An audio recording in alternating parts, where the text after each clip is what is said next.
I'm like, Yeah. well, I like to be able to take everything on the go. I'm not a big desktop fan, especially like you. Did you walk through the house the other day while you were here or no? Oh no, I didn't. Oh, there's not much room for a lot of things in there. Like we were talking about, there's plenty of space, but like you start talking about kids and like like man cave, you're gone. It's out. Like there's no basement or nothing. It's well, as you can see, like my house doesn't get any bigger than these 4 walls upstairs. So it's like, could you imagine if his houses like grew over time, like noses and ears? That would be sick. Like I would be pumped for that. I'd buy a single wide trailer and just stay bank on it. Just bank on it. That was funny. Yeah. Like your windows started growing, but the house is too slow, so you have a big old gap with air. Gonna fill it with some silicone. Yeah, dude. Actually, that would like almost be annoying. Actually, I just water the window and end up with a nice big bay window. You just wake up and like the door wouldn't be closing anymore because just your house goes through a growth spurt and the bones would catch up, but the door doesn't. The drywall is popping, screws are popping out. Actually, it might suck. Get the warranty guy here, Kevin. Come on. Yeah. My house is going through puberty and it's being an absolute bitch. The roof is leaking. Lights aren't working. Hot water heater died. When we were kids, we like Monster House and it was Monster House. The Disney where there was like a digital house and had like a maid and like the dad left and the house like tried taking over the parent or like the kids. Oh yeah, I think it was like a movie. It was a movie. That sounds vaguely familiar, but I got because I think that like house fell in love and wanted to be a real person, like most. Yeah, things most like houses. Yeah, like most houses. Like most houses, you generally speak. They just want to find love. My house tells me I love me all the time. Yeah. Right? I come home, my house is pumped. All the windows and shutters are just they're like, dude, what have you been doing? All right, this is going down a weird path. I start getting freaked out by our house. We haven't even started yet. Yeah. Yeah, and then and so like this thing will move around too, and the closer you keep it, the better off the audio will be. We'll be all quiet. There you go. Because that's every time like I try to like remember too, like just while I'm doing it, but like you just like you end up like moving around and like, but it'll move with you. Yeah, and then the audio like it sounds like why is it so quiet? You know. But, then we boost it, and then you hear like all the background noise. All those bunny making fluff noises. HVAC unit, which I've tried to insulate my best. There you go. You know, I think the most of the noise now is coming from like the ductwork. So I feel like just sealing this thing off is going to be probably the best. We can frame up some drywall and close it. Yeah, I'm down, dude. I mean, it'd probably take what, a weekend? Not even. Yeah, probably a day and a beer. Yeah, maybe a couple. Maybe beers. if I do I think do most of the work first and then the beers. You start to like not really care after. Like, that screw is not really going in right. It'll be bad. Send it home. It'll be fine. We'll put another one in if it misses. I had a buddy come over on Friday. He failed inspection for his privacy window on a Jeep. No, like 4-door. Rear window, like the little itty bitty, like 4-inch window they failed him for. What? Yeah, stupid. But he's like, hey, can you sort this out for me? Delaware, that's right. Yeah. So but Jeep, it's a Jeep. Yeah. It's a Jeep. Anything Jeep is awful, especially like taking it apart, putting them together. Yeah. And pulling, got the old one out, put the new one in, finessing everything, and the freaking cable, it's an old Liberty, and they're all windows are all the I used to work at a Jeep dealership. I know exactly what you're talking about. Yeah, the window regulators are all cable driven, and out of nowhere it just popped off, and then it unwounded itself. Oh my I spent probably an hour and a half, and I was like, dude, if I had like 2 or 3 drinks in that I was thinking of doing before he came over, he come over the house, I'm like, we would be so. We would be. I'm just like, go home, don't come back. Like, maybe a new car. Yeah, like let's. I'm just trying to be nice. I'm just. Yeah. You know, it's Friday night. Why am I out here? I'm trying to go have a fire and sit down and relax. It's been a long week. Yeah, that's so funny you say that. I remember my friend John. Shout out to John, but he was working at a Pep Boys, and they had like a morning and an afternoon shift. Yep. And he came in, and somebody was doing a window regulator, and I think it was on a Dodge. I'm pretty sure. Not much better. Yeah, and. So they're like in the middle of it, but they're like, dude, I'm leaving. He's like, I'm in the middle of this. It sucked. Like, you have to put it back together. He's like, okay, that's fine. With no direction. Yeah, no direction. Has no idea like how he like took it apart or whatever. So my friend starts getting into it, and he's like, I can't figure out how to put this back together. So he starts taking apart the other door. Yeah, which and rightfully so. Yeah, and then eventually gets it right to the same point where the other one is, and they still can't figure out how to put it back together, dude. Gosh. So now both of them are taken apart. No one knows what's going on. Do you know what kind of Dodge it was? No, I totally forget. I would love to hear him like tell the story. Because I remember like some of them, especially the cable-driven ones. Like you have to like twist to get them to fit back in. Yeah. Or if they'd come in, I'd try to put the window down, just see the cable come up through the right up against the window. I'm like, oh yeah. Getting a window regulator. Yeah. Actually, yeah, because I had to do the old. He actually had 2 Liberties, the older one, and I did it at the old Smyrna skate park in Delaware. Oh yeah. And he's like, "Hey, can you swap this out?" I'm like, "Yeah." And I'm like, what? Oh no. This well, I'm glad you're getting a new one. Like, yeah.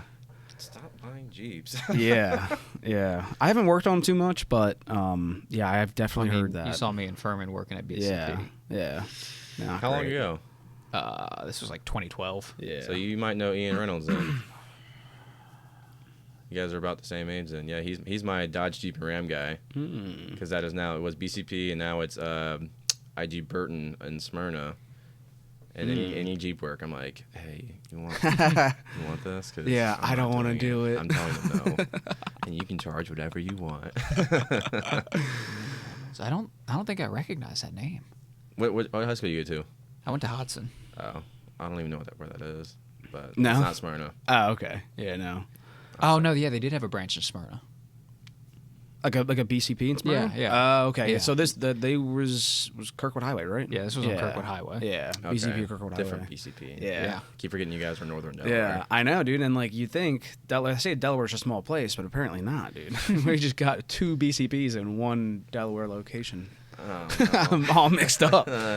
Delaware is bigger than we thought. Well, yeah. But is it though? I know. It's really not. You yell at one person and 3 other people know. Yeah. Well, I always say that like too about like the car scene. Yep. Like the car scene I always felt like was like way better in Delaware than it is in PA. But I don't think it's true. I think the thing is that like when you're driving through Delaware, you're just on like the same roads as everyone else. 13. Yeah. 13 or 1. So like you're seeing everybody's cool shit all the time. Like if it's nice out, like you see cool shit. Like it's nice out here in PA. It's just so big. We're all so spread out. It's all back roads too. Yeah, and you don't see. I mean, I do see some cool shit driving down. Oh yeah, me too. I have no idea who they are. Yeah, me too. Yeah, there's a sick. I'm pretty sure it sounds like it's automatic, but there's an IS 300, which like sounds like it's Jay-Z. Oh, they are factory. Like it's coming by like big tire. Hopped up? Yeah, okay. And just kind of cruises by, and I'm like, yo, that's Just put a sign out there that says sick. Jay-Z guy. Yeah, pull in here. My driveway. Yeah, we need to talk. Yeah. Maybe sell it. Yeah, not creepy. It's not creepy. Yeah. I mean, name one car guy you've talked to. And you're like, dude, I remember this car like 2 years ago. Or like, I followed you home. You're like, dude, you should have come and say hi. Like, you talked about SR20 for 3 hours. Yeah. Like, no.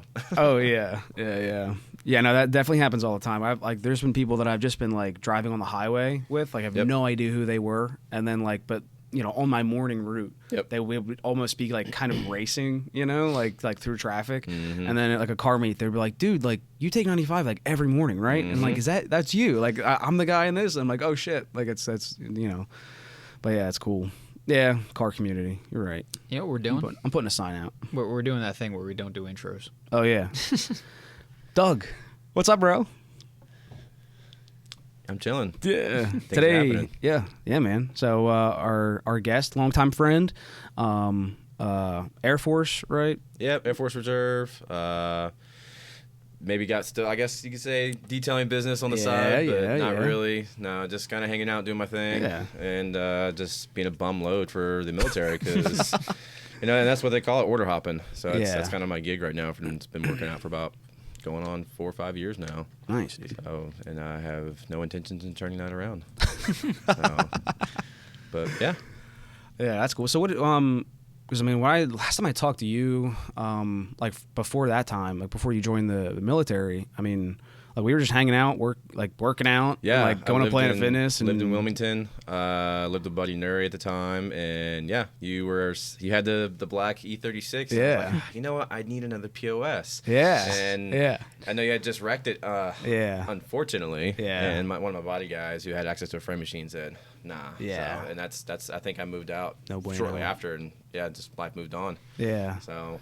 Yeah, so what did that look like when you, like, from the point where you just decided to join the Air Force? So I had tried to do a few years prior, but like most recruiters, they look at you like a number, and they look at you as what the Air Force needs. Yeah. So I didn't like that idea at the time, and also like the ASVAB, like me in school didn't mix up. Out for a few years, did the pre-ASVAB. I was like, yeah, those numbers kind of suck, dude. So kind of just waited around. I was like, you know what, I'm just gonna continue working in the body shop, and then I moved in with my buddy Brent, and really what did it for me was the stories that he had around the world. And number one of that being a flyer. So being a flyer, you fly in, you fly out. End of story. And then we did our taxes together, and that's what really set it for me. And him telling me the ins and outs of how it works being a flyer. So he actually got me in contact with the reserve guys, because active duty just wasn't going to cut it, and here I am today. Yeah. So, and actually he just came over to the reserves a few weeks ago, so he is no longer active duty, and nice, full circle. So you went in like straight to reserve? Is that how that works? Out the door. So yeah, not a lot of people know, like, reserve is its own thing. So joined right off the street, went to basic like everybody else, went all tech school, initial quals, actually went to SEER as well, which is survival school for flyers, and turned around, came back, got my qualification for my job, and started flying. Sick. And doing that. So but yeah, reserve is right out the door. You can do that any job. Pilots, engineers, loads, non-flying positions, things of that nature. So it's kind of like a hidden gem for those who don't really understand. Yeah, that's cool, man. Yeah, and when we were hanging out, like, you just so casually, you're like, yeah, I was gonna go fly C5 today, but dude, like as if it was like, yeah, I was just gonna go drive down here, and like, I don't know, I think that was so cool. It's like, I mean, so sick. That's the thing is, I woke up that morning, alerted to the jet, walked in the office, and one of the schedulers was kind of like, hey, I got some good news and bad news. Good news is the jet pickup, because that's what we're gonna do, is go do a drop-off pickup. The pickup slipped sometime down the road, but bad news is you alerted for no reason, because now we don't need you, because load masters don't do anything on the plane. Like, we don't fly, we don't do like engineering stuff per se. So I was like, okay, well, I guess I'll go home now and play that song and dance for about 4 or 5. Yeah, it works out. Yeah. Kind of a blessing in disguise when it comes to reserves working with active duty is we're hired by them, but like we don't have like their office duties. So I'll go back to like my squadron and do like my additional duties, and if I'm all capped out there and I'm good to go, training's completed, I'll just go home and do house projects and stay up to date, trying to get it done. So that's cool. What do you do in the Air Force exactly? I put stuff on planes, literally cargo people. Like, that's a load master's job, is cargo, unload, offload, and that's really all it entails. So the additional duties, we have people, and we take care of people by, hey, can you take your seat, and here's your food, and please let me sleep. So nice. That's kind of how it goes. Yeah. So, but that's in the gist. That's what we do. Nice. Not a bad gig. Yeah. It's not. It's we call the nickname of the C5 is Fred, and it's called effing ridiculous something disaster, economic disaster. And then we have the patches. I call it FredX. So that's how it works. FredX. Yeah. So it's really all it is. We're Amazon just for military. Yeah, that's cool. That's sick, man. It sounds like a good gig, I like it. And what's what you've done that same thing for like the entire time you've been in reserve? Yeah, so it's a job I signed up for. It's the only airplane I know. I was telling him the other day, I'm in the Air Force. I don't care about airplanes are not my thing. Yeah. It's just a job. It's cool, but yeah, that's what it is. Yeah. Same job through and through. I haven't done any cross training, which you can do. A lot of people in the air crew will do that. Go on one plane, hop to another, but I'm just C5 it up, baby. Yeah. Yeah, and does that mean you get to like stay in Dover though too? Like you don't have like. So that's the other thing with reserves. From what I understand, like I'm from Dover, they have C5 base here at Dover, so that works out in my favor. Okay. We do have people who live in like Texas or elsewhere that they fly in for like those commercials that say you're 2 weeks a year, 1 week in a month type deal. That's the requirement for reserves. So a lot of people like fly in, but otherwise like I'm here. Military can't point their finger to Iowa and say you're moving there. Unlike active duty. So I'm here. Okay, yeah, that's cool. Because I was like kind of worry about that too. Like, I never like seriously that seriously considered it, but like it is like kind of one of those things where like I would I always assumed that they would just be like, yeah, well, guess what? Pack your bags. You're going here, dude. And that's also like job depending. So like C5, there's only like active duty bases, 2 bases, Dover and California. For reserves, there's Texas and Westover, Massachusetts. So those are the only bases C5 people can go to. Yeah. But for active duty, if you start plane hopping or just job hopping, they say, hey, you're going here, they need you there. Like, and that's the part that sucks, and something I never want to do is, like, I don't like the idea of restarting everywhere you go every couple of years. You know a lot of people, but it kind of gets old. Yeah. And I got a taste of that just doing training. Like, you're here for a couple months, you're there for a couple months, and then you're going back home, and it's been a year and a half, and now you know a lot of people. I'm good on that. Yeah, definitely. Yeah, well, I mean, that's cool, man. And so I guess when you guys do fly, like you said, like, I mean, how long are you usually gone? You know, it's a big question. So usually we have trips that could be cut for a day, could be 2 days, could be a week. Sometimes some of these trips turn into 30 days. Usually that would be airplane dependent. Yeah, these C5s are old, very old. So they get treated like a kid who just got his first 240 and it's been leaking the entire time, and they're gonna go drift it. That's how it happens. So it's just abused and used. So, but like the longest I've been out, I've been out like 22 days before, stuck in Germany, just broke airplane. Just waiting on repairs. Oh no. Yeah, waiting on repairs, stuff like that. And that's just one of the many variables with these aircraft. So.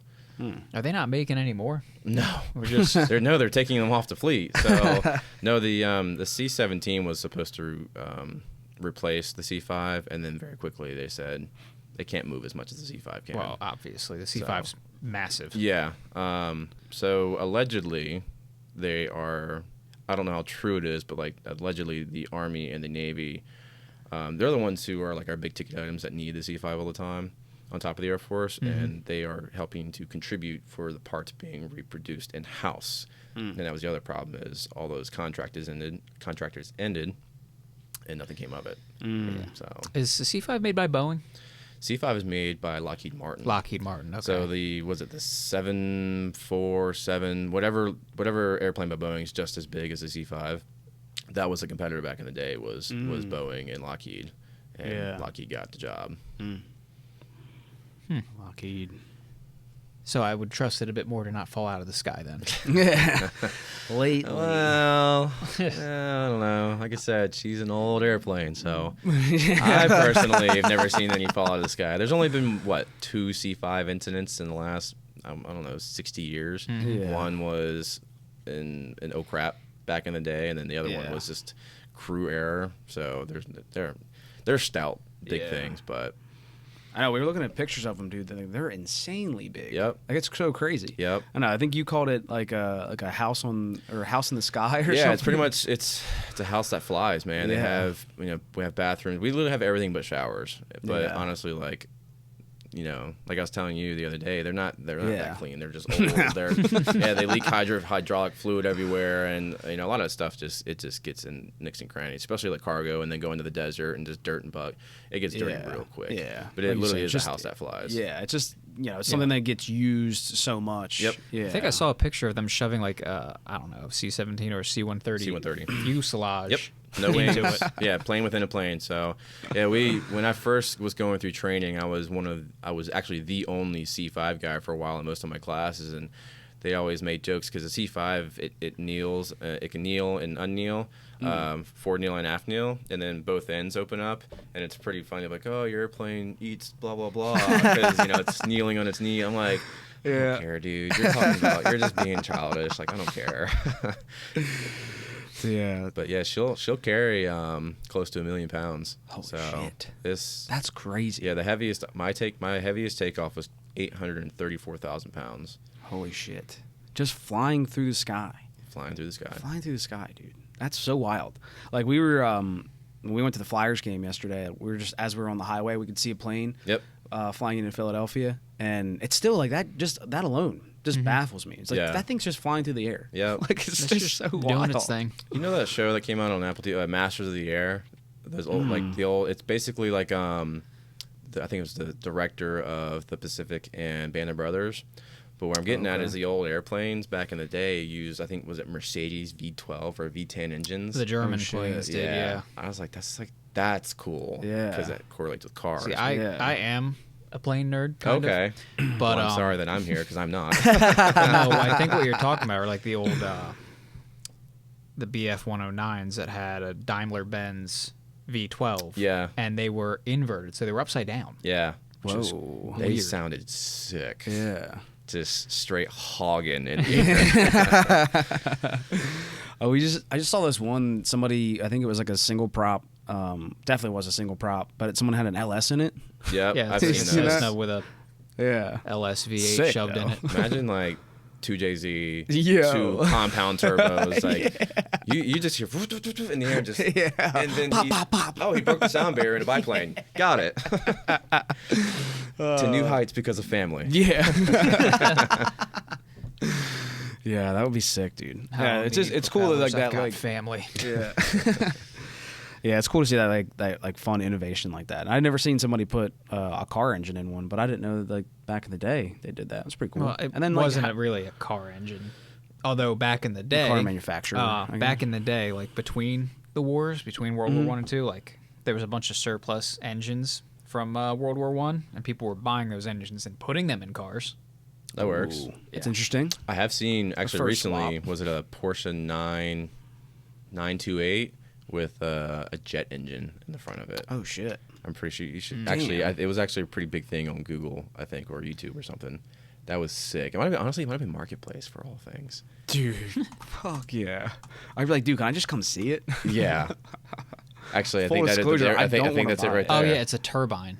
Yep. Yeah. Boeing swapped Porsche.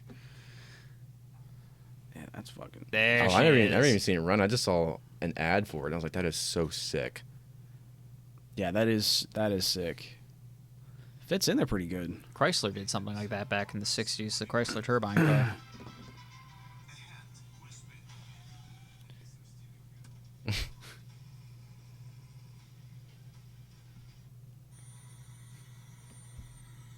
That is ridiculous. That's wild. Dude.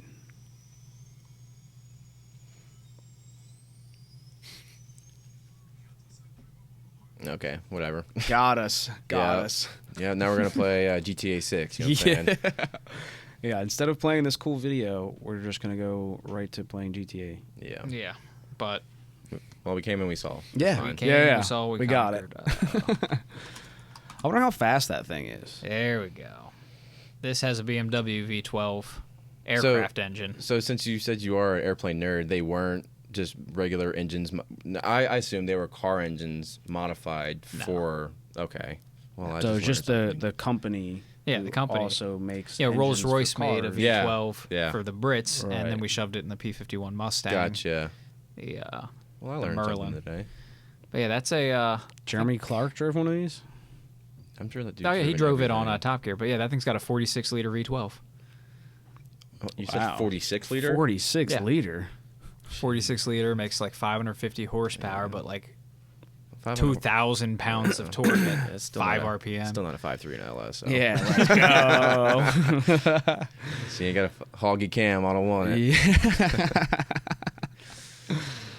Yeah, but they were doing that kind of stuff in between the wars when they had like plenty of surplus World War I plane engines lying around. I think there was a Hispana Suezo, or however the hell you pronounce it, V8s that people would shove into their cars. That's so cool. I mean, that'd be like pulling the engine off of your C5 and dropping it in your 240. Yeah, honestly, I wonder. Well, we do have 2 APUs so one on each side. I've always wondered, like, ripping one of those out, like how much power that thing makes. I'm sure it's in some pub somewhere, but I don't know. Like I know, like we broke. So the C5 breaks all the time, and I was sitting around with another engineer student at the time before I was qualified, and I was like, hey, like, how much horsepower do you think these motors make? And it's all variable, how much thrust is going through them. Yeah. And I said, okay, well, we need to correlate this to how many GTRs. And then it being like some absurd amount of GTR. I think it was like 500 GTRs per engine. I was like, okay, Paul Walker, here we go. Yeah. A GTR is the coolest metric. Well, for a while, I was I was judging the value of things in Volvo 240s because I bought that one Volvo 240 for $600. Absolutely. So something costs like $1,200 or $1,800. I'm like, oh, that's 3 Volvos. Yep.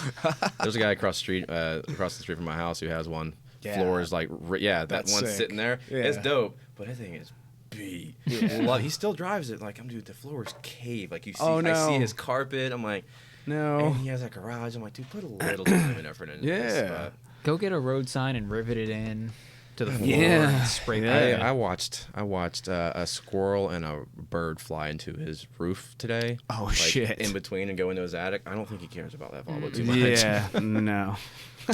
Although my Buick does have a tenuous relationship to the Air Force, actually. Yeah. So that is your car outside? Yes. Okay, that's sick. Yeah. The SR-71 Blackbird, to start the engines, they had this like mobile starting trailer that would hook up to it and get them spinning. Oh, okay. And they had 2 of those engines that is in that Buick on that cart. Okay. And they use that to start the motor. That's what's up. Yeah. So I've got an SR-71 starter. Okay, that works. That works. Or half of one. Half of an SR-71 starter. Yeah. Yeah, that's pretty cool. How they like connect the 2 engines together? I'm assuming crankshaft to crankshaft, like those absurd builds you see, like an inline. Yeah, like the tractor pull things where they've got like 2 rows of V8s. Yeah. Yeah. Oh, okay. How do you even like? Do they just weld them together, like cut a block? That's what I was thinking. I was like, I always get so confused because like I think about like all the water ports and oil stuff like that. Like, how does it happen? Yeah. Because I think I've seen like a 6 JZ, and I hate that we keep talking about 2 Js right now, but it was like I want to say it was like 2 or 3 JZs put together, and then it being like something absurdly ridiculous. Well, I'm here to talk about JZs. Yeah. I'm also a big fan. These get look at that. See, look at that.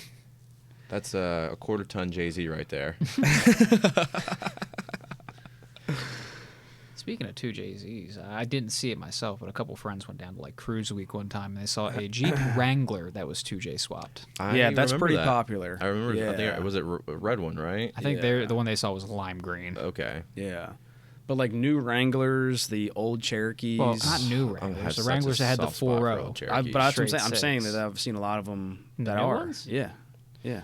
I mean, it makes sense in the 4.0 ones. I mean, I bet you that they're not brand new, but yeah. Like they've done a lot. Man, the internet seems to have died. What do you mean? Nothing's loading. Yeah, nothing's loading. Is our camera still going? I think that goes over internet.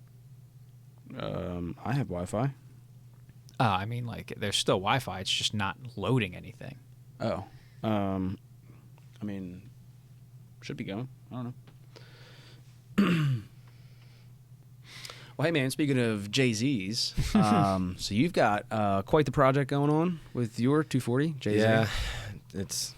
Motor was out. Yeah, so, I got the 240, pulled it prematurely, little 18-year-old Douglas. And then it sat, and then came back from all this training and finally had the money and the accessories, like wiring harness, all that stuff that I didn't want to do or pay for someone else to do when it came out. Got it running, and then pulled it back out again. Yeah. So it's a never-ending project that I gotta... The goal is to next spring it just be done. Yeah. Like running, driving, painted. Back together. Where I want it. No more... I gotta pull this apart to do that again. Yeah. I'm tired of doing that. I know. Yeah. I know. I hear a lot of people talk about that so much when like they talk about like drifting or like whatever you want to get into. They're just like, leave your car alone. It's fine the way it is. Don't take it apart. Yeah. There's this guy named Reese Martin. Oh, you know what I'm talking about. Yes. His whole thing is just drive your stock car, and then when you've outdriven that, start adding a little bit to it. So if I could go back, I'd probably just leave it like a stock KA and to go out and rip on it because it would have saved me a lot of money as well. It's like I've driven it for a year and I've got probably over 40 grand into it, and it still looks like a POS in jack stands. It's not even pretty. It didn't even sound. When that car was running, it didn't even sound good. I hated it. What? Yeah, stock manifold, JZ. Oh yeah, stock twins. Yeah, full open exhaust. Sounds like a truck. Sounds like a Jeep. Is what it sounds like. I'm like, no, never. Not it. No, not it. It's not it. Yeah.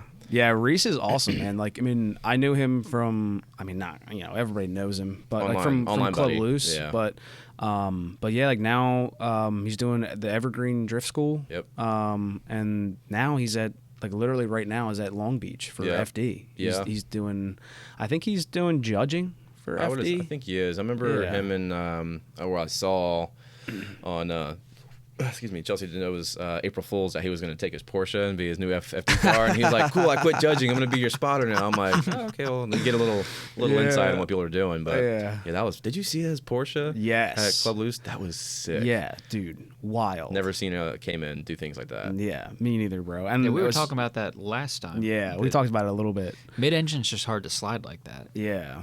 And not only that, but like the crazy part was like all the sensors and all the traction control stuff. Off. Delete. Well, exactly. Well, they don't let you do that anymore. Yeah, they don't let you turn it off. So Chelsea took it to Jordan at Arcade Tunes, and Jordan was able to like rip all that stuff out. Yeah, and simplify the whole car. Yeah, probably. I think even like trying to weld the diff, they had a lot of issues with just sensors. Yep. You know, they put the diff back in, like nothing worked. They're like, oh fuck.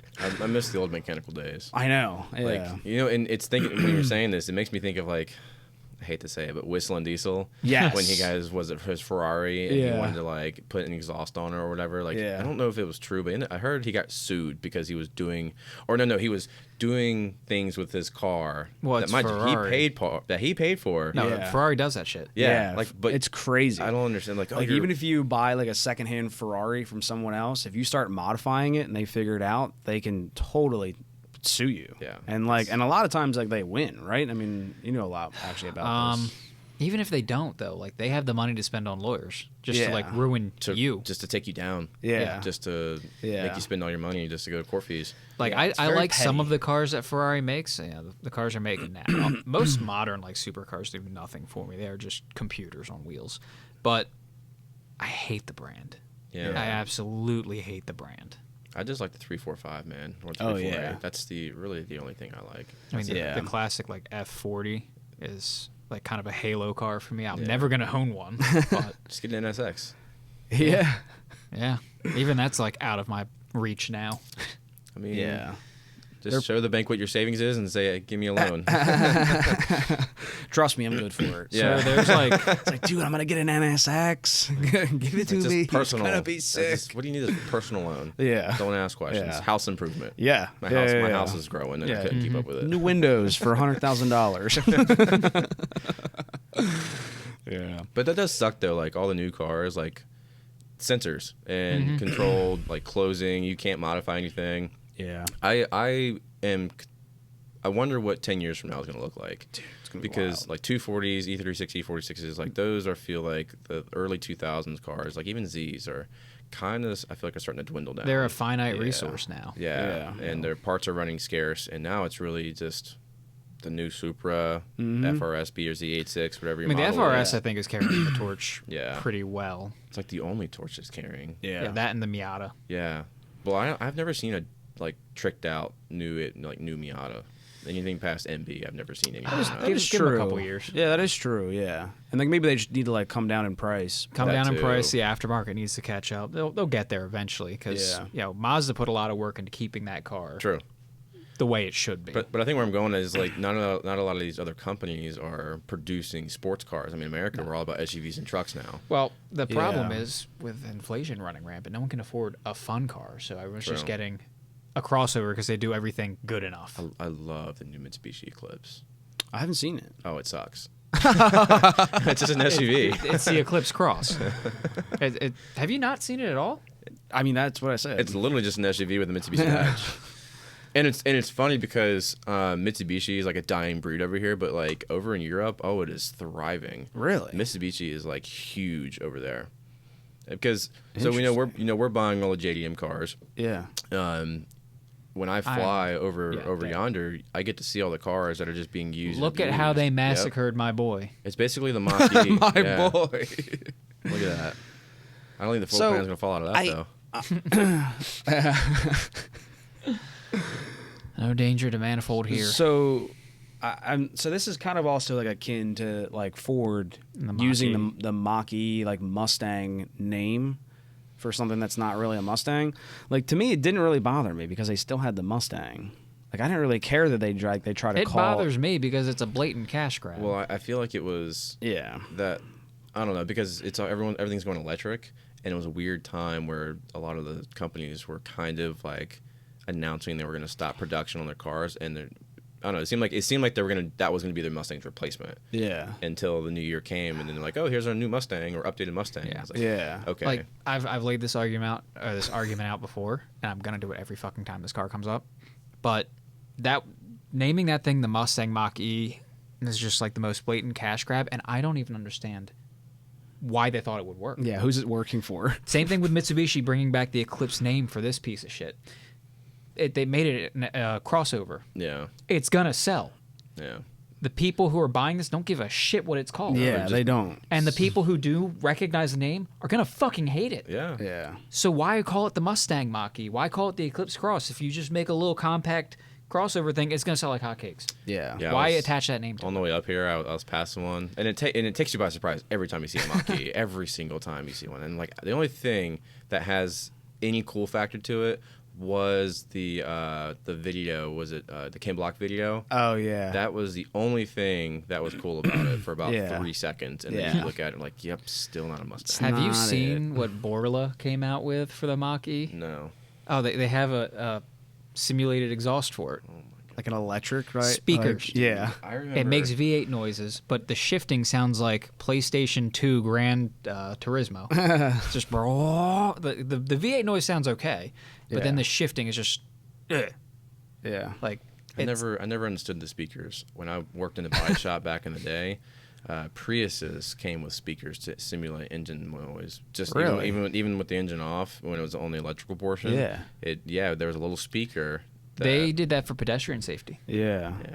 So they did because the electric cars are too quiet. You're not wrong. I remember like going to the store the other day, and the electric Ranger was driving by. I'm like, just you think of your tire noise, like no, it's just silent. Yeah. So they mandated after like a couple years of electric cars or like the hybrids that could run electric only came out. They're like, all right, these things got to make some kind of noise. Yeah. And like they do, like some of them I've heard, like they're like, they kind of make a little noise.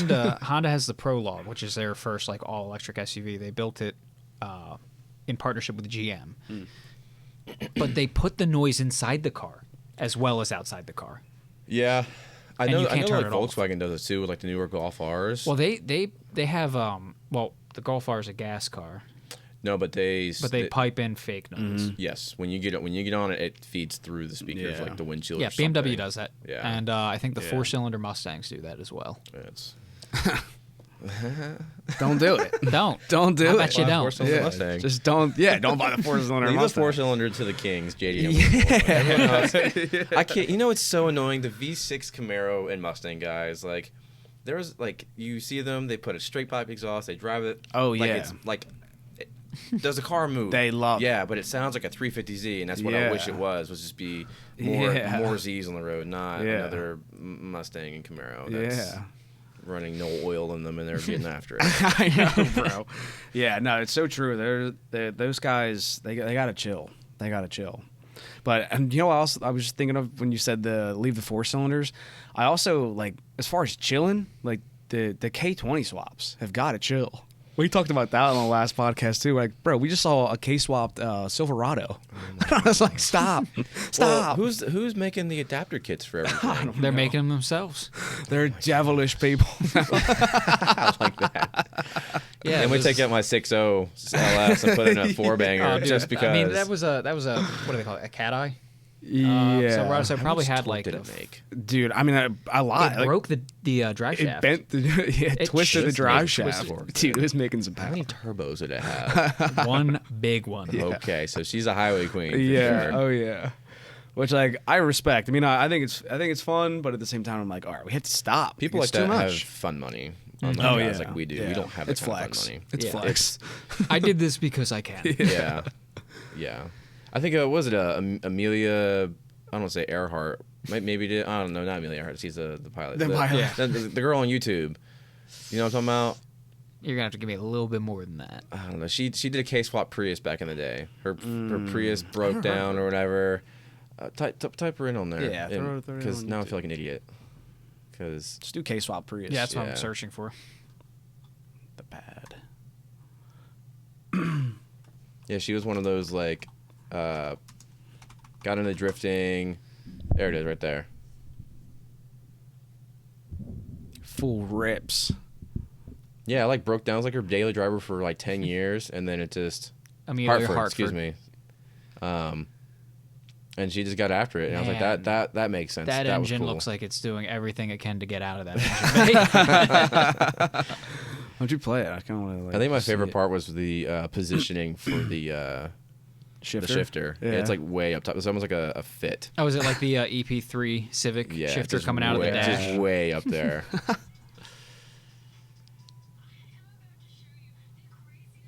Well, you can maybe tailor this a little bit, speed up to. I just want to see it.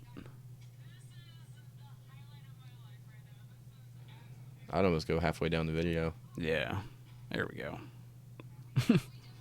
Oh, there it was for a split second.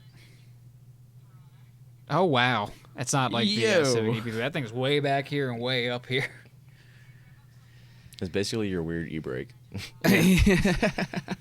It kind of reminds me of like BMW e-brake setups. Like I feel like they're always like way over back. Oh here. yeah, my BMW it was like there. Yeah.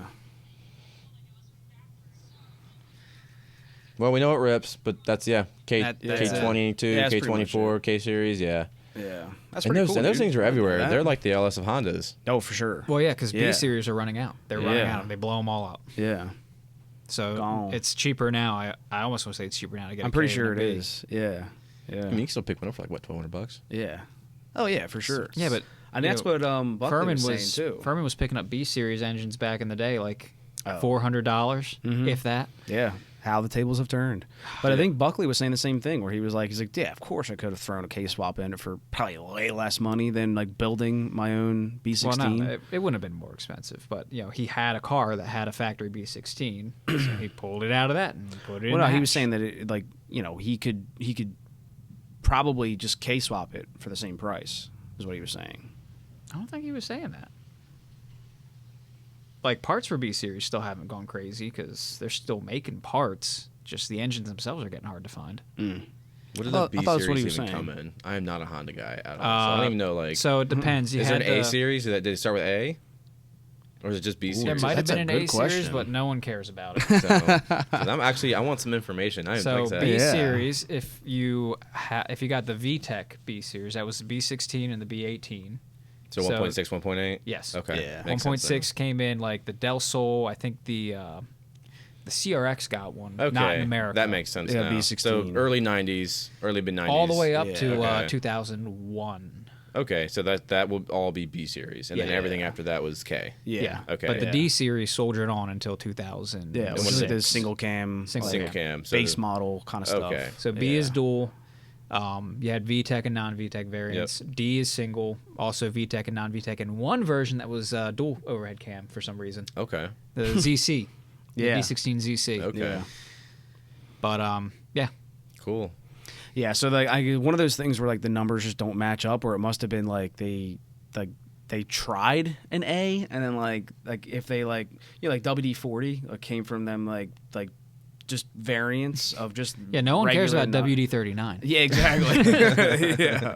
So like maybe there was like some kind of evolution of that. Well, yeah, I mean Honda had like all kinds of engines. They had the famous ones people know, the B series, the D series, the F series, the H series, the K. Yeah, I have an R in mine. R18, that thing rips, dude. Yeah, the R18 is what replaced the D series. And then like they have the lesser known one, like the G series, which I think was the straight 5 in the Legend. Yeah. And that was it. Yeah. So, and then you got the J series, which is a V6. I think it's still J. Probably. It's too many for me. It's too many. Yeah, well, Honda, I mean, you just need to care about K, J, B. I like J and Z. Yeah. Fair enough. Yeah. No, like when I bought my Honda, it had a cracked block because it's was it 8th gens had early model problems, excuse me. Yeah. And so I bought it off this friend of mine for $150. Put a motor in it, did some stuff. Yeah, it's a ripper, dude. Yeah. And I'm like, yo, these are 18s? That's my gig right there, yeah. Dude. Whatever you need on this thing, I got it. Dude, I have parts for days. $5 to the next guy. Dude. Yeah, that's funny, dude. I mean, cars for that cheap, like when you get those deals like from buddies, that's the best. That's you got me that Volvo 240 wagon for $400. Yeah, that thing was sick. Just like one friend from another friend to this to that, like that's funny. The only time that sucks is when you're working on something and you see your friend's hack job and you're like, dude, what the fuck's wrong with you? How did you do this? Why were you in a rush? I know you don't do work like this. How could you even get it this bad? If I sell my cars to friends, I'm like, look, here's what I fucked up. And it just was too lazy to full fix. disclosure. And I don't have a list. This is what you full get. Disclosure. You're on your own. I can't help you. I did ruin that it. Volvo 240. It needed a main relay. Yeah. Instead of spending the $20 for a new relay, I ran a wire. No, I ran a wire to a chrome pull switch that looked like a choke lever. There you go. To the dashboard. There you go. And that's how you started it, right? You pulled the choke. You pulled the choke, and then you crank it, and she'd fire right up. There you go. Don't turn it off while I'm driving, though. It shuts the engine down. But then I sold it to a friend, and I'm like, look, you can buy the relay, or you can just live with the knob. And he's like, I don't care. Living with the knob. Living with the knob. Living with the knob. I mean, it kind of classed up the thing. It was a nice chrome knob coming out of my blue plastic dashboard. Take it back to the 50s, you know? Yeah. Dude, trying to get into some whiskey, man? I'm down. I feel like the ice is starting to melt here. Well, so I've got a selection here. So I call these your everyday drinkers. All right. Bourbon, Scotch, and Scotch. Ooh. Now, these are all super young, so they're not like, you'll get these guys who are like, oh, it's not aged minimum 10 years. Like, I don't care. It's $30, $40 a bottle. And you won't hate yourself if you drink it in a night or a week. So, so you had said you were trying to get into Scotch, and you had named off a couple of good brands. What was the last thing you had? You said like Lafrogue, I think you said. The last one that I tried was Glenfiddich. Okay, yeah, so that's pretty good. I'm by no means an expert. I just like I just dabble. So a connoisseur. Right. So this one is probably my all-time favorite. It's like this was like $32 for the bottle. And Monkey Shoulder? Yeah, Monkey Shoulder. That's a good name. Yeah, it's pretty solid. So don't add ice to it yet. Okay. But you can take a swig. But remember to give it a good little smell beforehand. That's part of the experience. So it's almost like wine tasting. It's literally about the same. Yeah. So, and like I was telling, do you dabble at all, or? I rarely drink. So when I do, whatever's in front of me, I'll give it a shot. Okay, so my big thing with whiskey, and I'll just open them all, is Scotch has tons of spice, tons of flavor. And for us people who don't have wonderful noses, or say you smoke a lot of cigarettes or whatever you do, who knows? You can pick up a lot of the spices and notes better than you can, I feel, with bourbon. Better than something more subtle. Yeah. It's like, my palate is unrefined, so please throw it right in my face. Yeah. So the Monkey Shoulder is pretty solid, and it'll tell you on the backside what it's made with and what it's supposed to on the nose, on the palate and on the back end. I try. Yeah. But at the end of the day, I'm just like vanilla with spicy hints zesty orange, vanilla, honey, and spiced oak. Actually, I have some too. Oh yeah. I mean, I'm a fan of vanilla anything, so. So, if you give her a whirl, and of course you don't smallest down amount. You just sit there. Yeah. What are we, 18? Yeah. So I've done I am an animal. done some wine tastings. So Actually, it's like, oh wait, it's already gone. Yeah.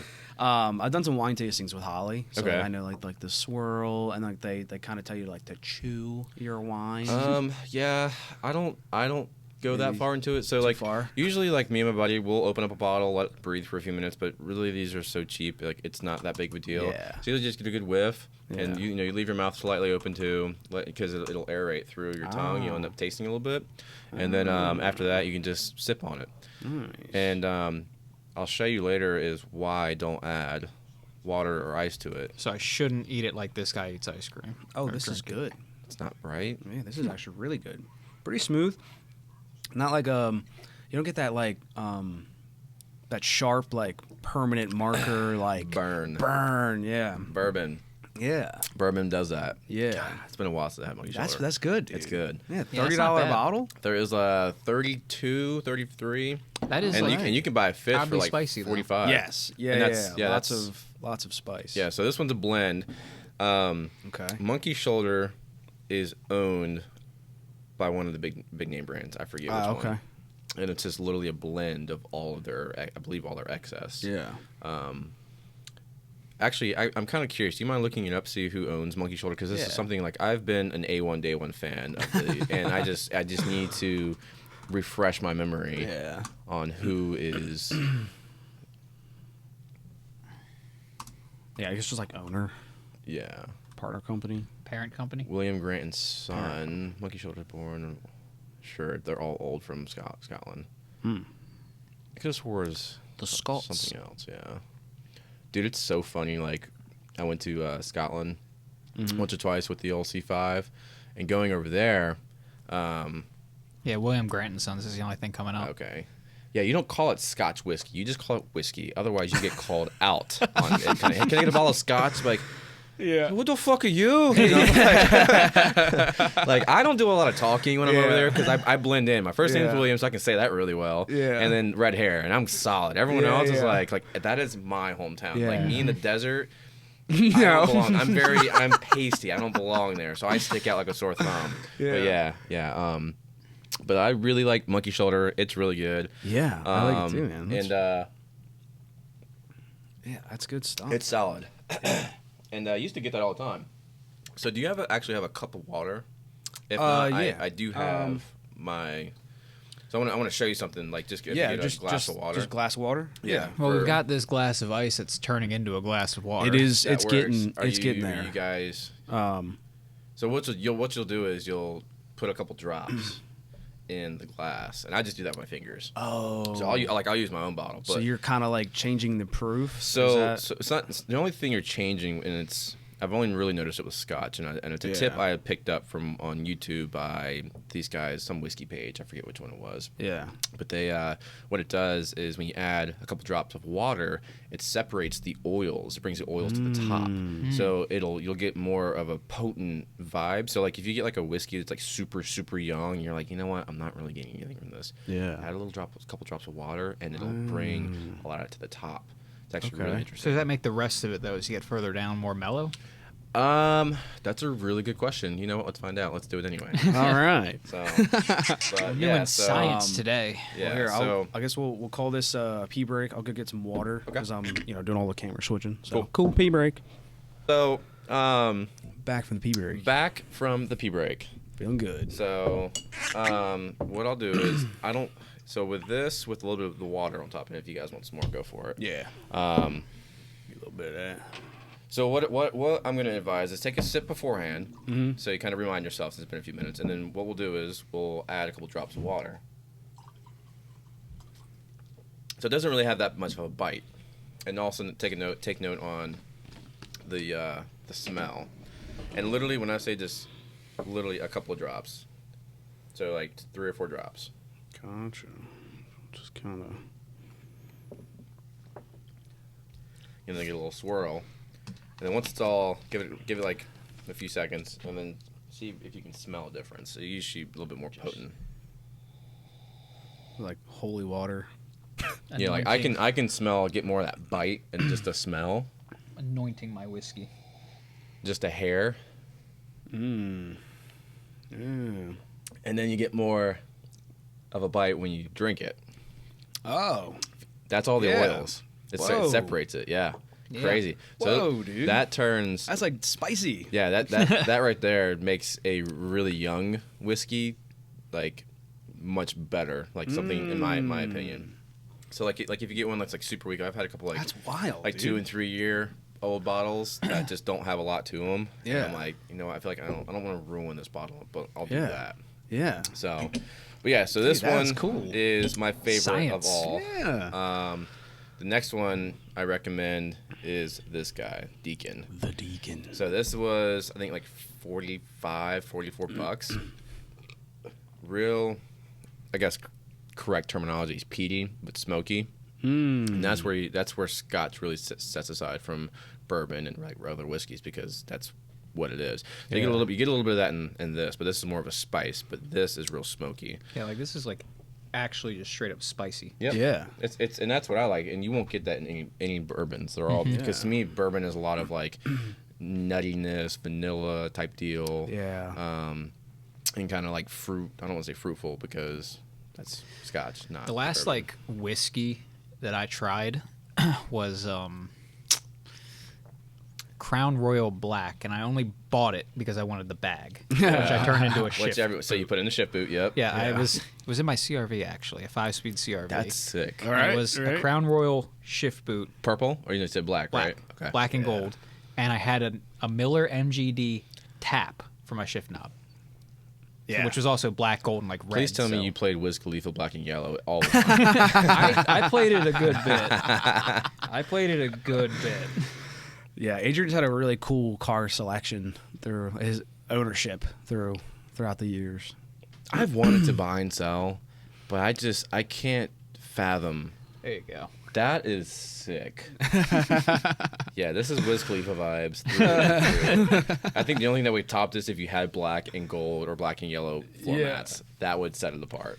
Yeah. That's pretty And dope. I had a S2000 steering wheel in my Honda CRV. Okay, you win. Yeah, he wins. dude. He's the Honda king. And then Adrian got it like that good, that perfect, and it was like looking really good. And he was like, "Oh, I'm bored." Yeah, and then got rid of it. Well, that then was the most reliable thing that I he bought ever the had. $600 Volvo, and I'm like, I need shit boxes in my So how many life. cars do you think you've had? 13. Since, okay. So you get like dudes. You remember? I don't know. You just got those friends that have been buying and selling and flipping. Like they don't really build cars. They just buy them, kind of drive them, and then sell them. I didn't build them. I ruined them. Okay, so you did, but you did something with them. That's yes. Like I got dudes who be like, oh, I've had 100 cars, and they're like, they're our age. I'm like, what did you do with them? Oh, you drove it on 13 to work for 4 days. Yeah. Like no. I think the reason that I keep buying these like crazy cars is my commute to work. Like now I've got the work van, but before that, just my commute to work was always boring. There was no exciting roads. Like my car might not break down today. Yeah. So it's like if I'm gonna have a boring drive, I want an exciting car. True. I'm compensating here. Yeah. Porsche 911. That's a bit out of my budget, but that's my car. That's my ownership history. Yeah, okay. Not with that attitude, Adrian. Your famous line. Not with that attitude. Is that the old Fiero? Yeah, I've still got the white one. 2 Fieros, 2 Volvos. It's funny that, pulling like Fiero, that looks very similar to my old Firebird. I had an 86 Fire Turd. Nice. With pretty much the same front end. That's yeah. Oh, and a bike? Your bike guy too? I had that shortly, and then that ended with this right here. Oh. Yeah. You want to do the other side? Make it match? We call him Steve. Skeeve? Steve. Oh, I thought you said Skeeve. I call him Steve. Skeevy Stevie? Yeah, I've tried to give it a name. Well, you know that movie, Mad Max? Yeah. Have you seen that? And he has that little He's got tumor. the lumps. He has the tumor on it, and it's like tattooed, and he has like a name for him. Yeah. You know, and I was told Adrian to do that. I watched Mad Max not that long ago. Which for the one? First time Like the original? Fury Road. Okay. I did watch the original after that, which was not The Mel Gibson? Well, I mean, I think it's 80s. great. Well, apparently, like the like Mad Max that everyone knows, it's famous as the second one. Hardly anyone. I thought it was the first one. Oh, you're thinking not Notre Dame. Road to Thunderdome. Yeah. In the desert. Yeah. The apocalyptic. Yeah. That's the like when you say Mad Max, people think of the second movie. They don't really think of the first movie. I refer to the first one every single time. But anyway, as you were saying. But yeah, we watched Fury Road for the first time in a while because my roommate, Fluff, Yeah. had not seen it. It's a masterpiece. It's so great. a masterpiece. I'm like, bro, Yeah. you have to watch this. He's like, what? And like, we get to it, and like the writing's corny and all that. Yeah. By design. Yeah. So he's just like, what is this? And then I'm like, no, you're viewing this wrong. You don't look at it the plot. Yeah. Look at it for like everything that it's doing. Yeah. Yeah. That's why it's a masterpiece. And laugh at it. Yeah. Laugh at it. Yeah. And as soon as he like that clicked in his head, he's like, no, this movie's fucking great. It's so It's the good. best. I have a buddy who does weekly movie reviews, and Sick. we grew up watching movies, and he always had that like critics aspect. Like he used to read like Roger Ebert book review type stuff. Yep, Yeah. yep. So he does stuff, and he to this day will talk 100%. That movie is 100% its masterpiece. And then you like start diving into like how they did all those shots. They're all practical shots. Yeah. Every car runs. Everything works. Yeah. Like That's- the building, I don't know saw if you've videos. seen the ads for the Furiosa saga or whatever. It's all CGI and it looks awful. I am not a fan. I think we as fans who of Fury Road have been wanting part 2, and this is what we're getting. Yeah, it's going to be disappointing. I'm not, and I heard the whole CGI, and I mean, bro, what is this, Marvel 2.0? Dude, I that's one of those things I cannot get into. I can't get into Marvel movies. After Endgame, it was downhill. Once again, what phase 4 or whatever it is, I don't know. Like, like you said, after Endgame, that was it. That's not paying attention. We used to I used to religiously, like, my buddy Ryan. This was our movies, Marvel. Like, he read the comics. I'm like, cool. Yeah, movies are awesome. Yeah. But literally, like, right after Endgame, which is what Endgame was, I think phase 2, I think. I don't know. Phase 2, phase 3. I don't know. They have it on Disney+. I'm the worst. They'll tell you phase 1, phase 2. And it might have been phase 2 or phase 3. Yeah. Then they started the TV shows, and you have to watch the TV shows to get all the context. And I'm like, I don't have time for that kind of commitment. It works, but after Endgame, it kind of went downhill. Like, there's no stakes. Like, there's no like, what else could they? I know they were for a while building it up with King the Conqueror, Loki. Not low key, but low key. The series. Yeah, I did see that series. The TV show. That was sick. Yeah, that was pretty good. But didn't he like end up falling in love with himself? Hey, wouldn't you? Right? Wouldn't you? Yeah. I mean, I do think the world could use more me. Have you another famous Adrianism? Hey, yo, Adrian. Wouldn't do it all day. Would you believe that I've never heard that joke before? So, but no, like, I think, like, if you, not to get into Marvel, but if you just want to watch some superhero, watch Loki season 1 and 2. It's very, like, I don't want to say, like, anti-hero or anything. I don't put a name to it, but it's just, it feels like it has nothing to do with superheroes. Yeah, after all of the superhero movies that comprise the Marvel Cinematic Universe, it's a breath of fresh air. And did you watch season 2? Yeah, I think so. It was. How did season 1 end? Season 1 ended.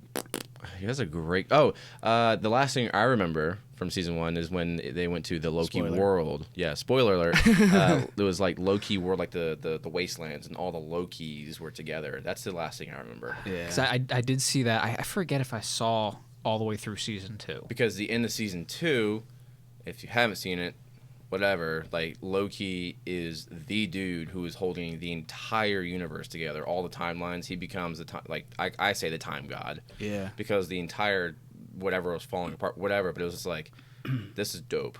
And then you get like Ant-Man. What are we on 3 now? And it's like, this kind of sucks. Yeah. Or like Thor Ant-Man. 4. Thor 4 was awful. Yeah. Like, I don't know, but yeah, dude, like, Marvel was shit back in the day. Yeah. Like, Endgame, Infinity War broke the world, I felt like. Yeah. Yeah, but how do you follow that up? You don't. How do you even, like, have stakes that high? Change the storyline.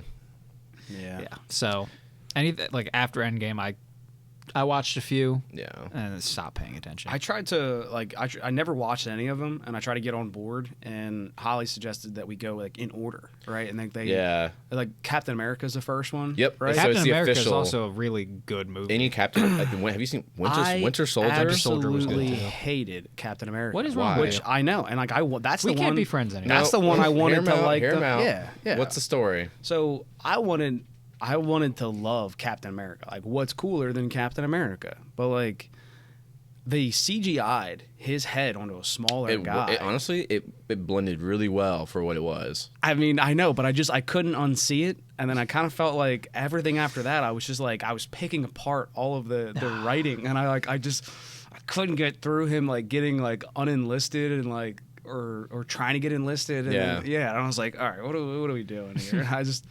I lost interest. I think you should. I gotta try it again. You gotta watch it again. Yeah. And, like, I don't know. Maybe with a little bit of whiskey, I'll try it again. Maybe. I mean, if you're watching it in order, like, that's like 25 movies. Yeah, yes. We were buckling up.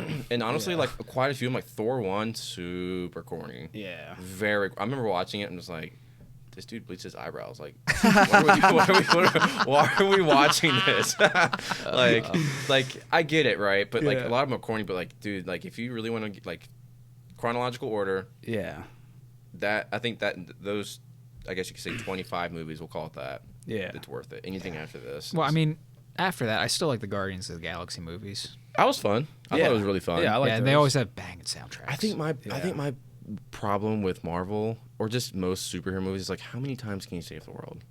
Yeah. How many bad guys are How out much there? danger are we actually in? Like, should we just not exist? You know what I mean? Like, it's just, another apocalypse. It's just another Tuesday. Like, yeah, exactly. Like, like I wish they would like maybe even be like side. Remember like the like Toy Story or old Pixar end credits? They like interview the characters. I think Marvel's will start doing that in the end credits. Like, so what do you think's gonna happen next Thursday? Like, well, I guess Thanos is gonna come back from the dead. You know, Pixar what I mean? did that with The Incredibles. Yeah, it's just like, I just finished saving the world. Can the world stay safe for 5 seconds? Literally, like, because like in today's society, like we're all. I would assume most people are logical. You watch another, he's going to save the world again. Okay. Yeah. You know, what's the plot armor this time? Or, you know yeah. What I mean? Also, is it just me or is like the quality of writing kind of gone downhill? Well, I'll tell you when Deadpool 3 comes out. Yeah. I heard, do you think that it's going to not be good? Deadpool 3? I think it's going to be good. Okay. Because I would say there'd be like, can they do Deadpool today? When did the last Deadpool come out? And like 2 years ago, like 2, 3 years ago. It was, and they can do Deadpool today. So that's so with his quality of writing, I say Deadpool because Deadpool's like is almost like 40-year-old virgin. Like we don't care, we're gonna write it how we want to. Yeah. Yep. That's where and with Deadpool, I think Ryan Reynolds' favorite part is to flush the internet with information of stuff that's not going to be in the movie.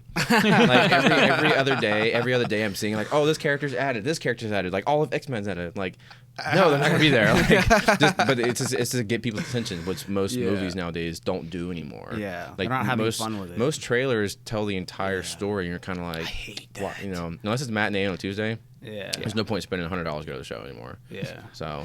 The sad part is you're not exaggerating that no. price. Yeah. It's literally like, you get 3 or 4 people to go together, not on a matinee. Yeah, how much was it for us to go see Oppenheimer in IMAX? Oh, dude, I think just for the tickets alone, I think it was like $65. It was like, I think it was over 70. Yeah. We went and watched... Not including snacks. Yeah. So Dune Part 2 came out. Yeah. And we went on a matinee opening week. It was $4 a person. Did you get the Dunussi? I cannot confirm nor deny. No. No, they didn't have that option on the list, and that was 45 and up.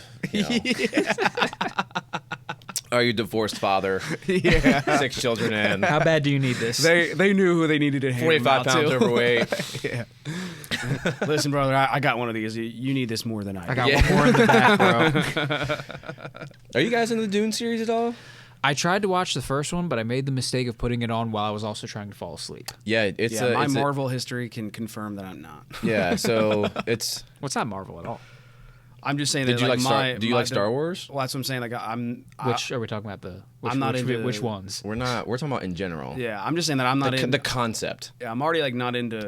I love sci-fi, so okay. Yeah, so I'm already not into the Marvel. The whole gig, Marvel yeah. thing, You're nowhere near that genre. I'm not even close to getting into Dune, but I mean, I'm open to it. I mean, I think I'm like a little hurt puppy. Like I feel like that one movie, and I should have just given it another try. I think Captain America. I think tonight you should watch Captain America and then call me when you're done. Okay. It could be 3 a.m. I don't care. Okay. Call me when you're done and we'll talk about it. Yeah.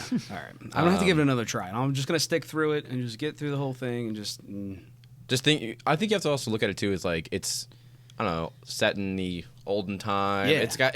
I think it's really well written for what it is. Yeah. And Chris Evans' breakthrough of being Mr. America, you right? know? Yeah, that's America's ass, which is sick. No, I'm America's ass. But no, Dune is actually pretty solid. But the caveat, it's just Star Wars, but dirt. So like I like watched Dune Part 1, and I was like, I need to read this book. Yeah. First book is like 800 some odd pages. If depending on which version you get, it could be 1,200 pages. I don't know. Very political. Very There's versions. Yeah, well, there's like the size of the book. Like Barnes and Noble will have like, here's a 3 copy versus like the 6, and it'll like the book would be like yay size, and it'll be like, it's like 800 pages versus the 6 or the 12. Yeah. It was hard to read, yeah. and the movies are just as hard to follow. So it's one of those like, if you're falling asleep, don't even bother. Yeah. They are very long movies. They are very slow movies, but it works. I like them. Very cinematic. Very like the soundtrack. It's all an experience. Which I think people do lose that. Yeah, I need to give it a fair shake. Yeah, I like those kind of movies. Like, I just recently watched Memento. Ever seen that? Christopher Nolan. Yeah. So like, that's another one where it's like it is very slow. Like you're not getting the details that you need. Well, not a lot of it makes sense. That particular movie in itself. So good. Actually watched a video of Christopher Nolan explaining how Memento worked. Yeah. And he drew a picture of a hairpin. Yeah. And it was like, you start at the end, and as you go through, you end up back at the beginning. But then he shows the end at the beginning on both ends. It's actually really... I remember watching it. I was like, this is... I feel out of the loop. I haven't seen this movie. It's kind of weird because you like the main character. You think he's just... you think it's all in its head at the end of the day. Yeah. And you're like, but is it? Yeah. It's one of those or is it movies. Yeah. And honestly, I kind of miss movies like that. Like they leave it open-ended, and that's it. Yeah. It's up to you. Like when was the last like big one? Was that like Inception? I was gonna say the last big open-ended was Inception. Like the freaking Will it fall? Will it stop? Will it fall? You see it. Like I personally think we did not need a part 2. That was the end of history. Yeah. Case in point. That was it. Yeah. So changing gears entirely in terms of movie genres, I'm a big fan of Pacific Rim.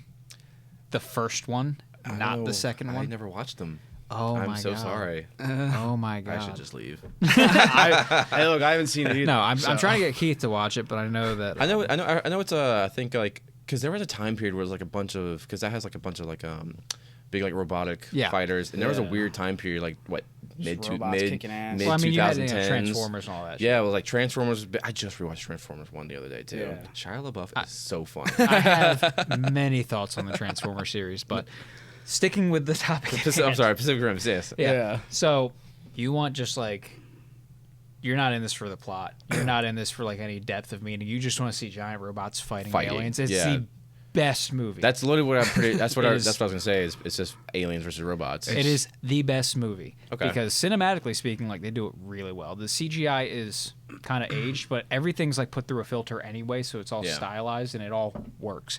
And the biggest thing that they got that I have not seen anyone else get, including Transformers, is the sense of like mass and momentum. Okay. So these robots, they're not fast. They're not, they don't just like, it's not like Gundam. It works with the laws of physics. Yeah. So, and the other thing is, you've got humans inside piloting them, and the robot mimics their moves, but the humans inside aren't just like kung fu karate chopping. They like, you see them wind up for the punch, and it's like they're fighting the robot itself to bring that fist forward. I can believe that.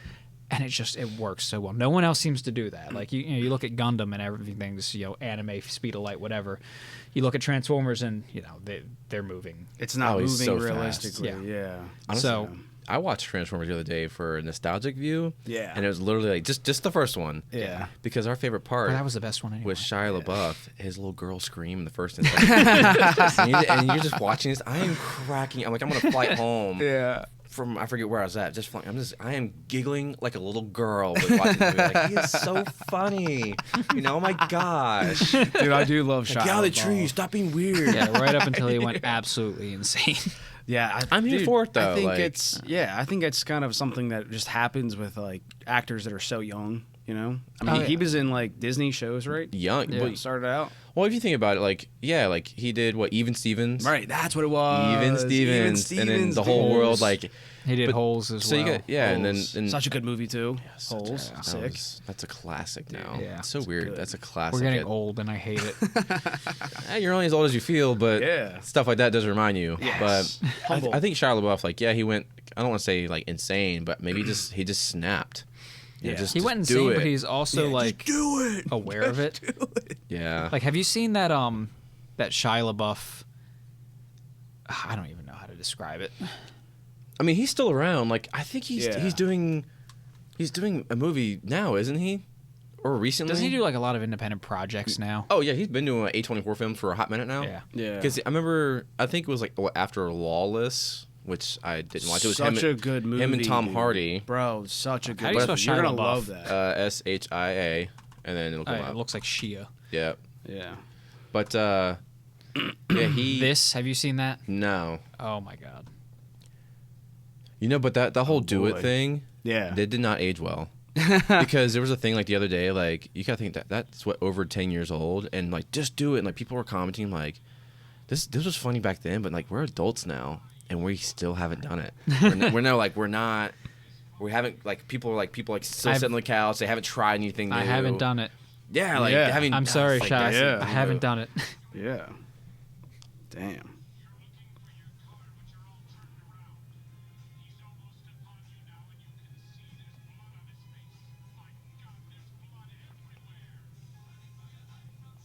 Oh my gosh.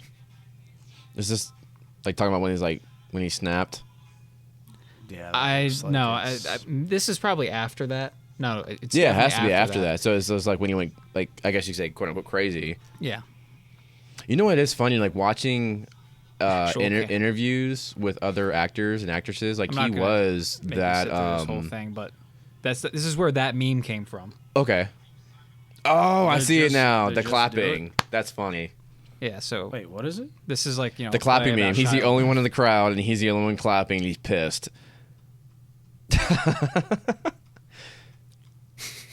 This is such great.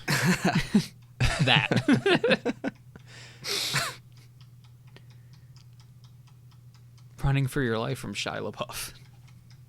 That's great. Hey yo. But he I remember like they did an interview with him in like Fury. He was like not showering and doing stuff like that. Like he was in it. Yeah. And I kind of like actors. Was that like and method acting? Yeah. Like I kind of like it. Like I mean, sure, can you take it too far? Oh yeah. But Jared Leto as the Joker was doing some fucked up shit. And that movie was still awful. And they cut out like 90% of his parts. Yeah.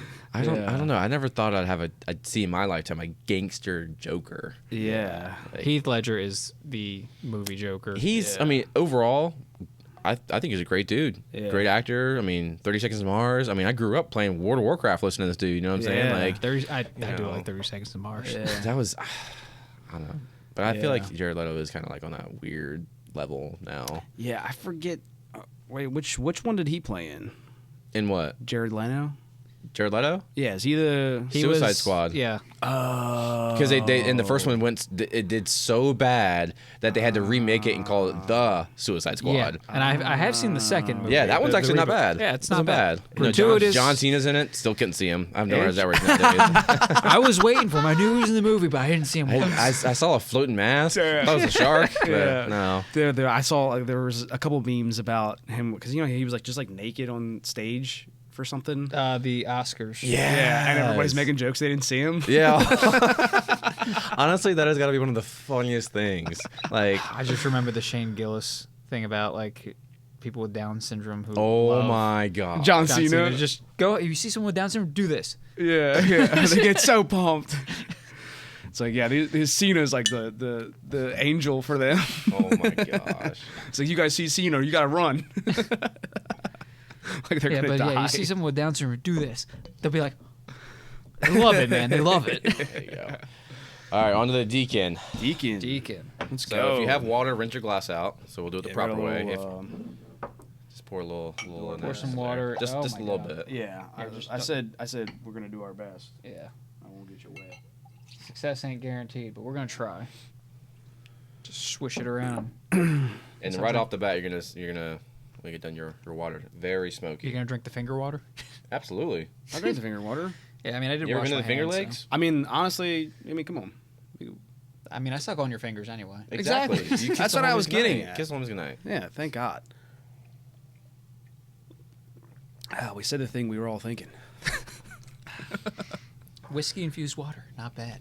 Whiskey infused finger water.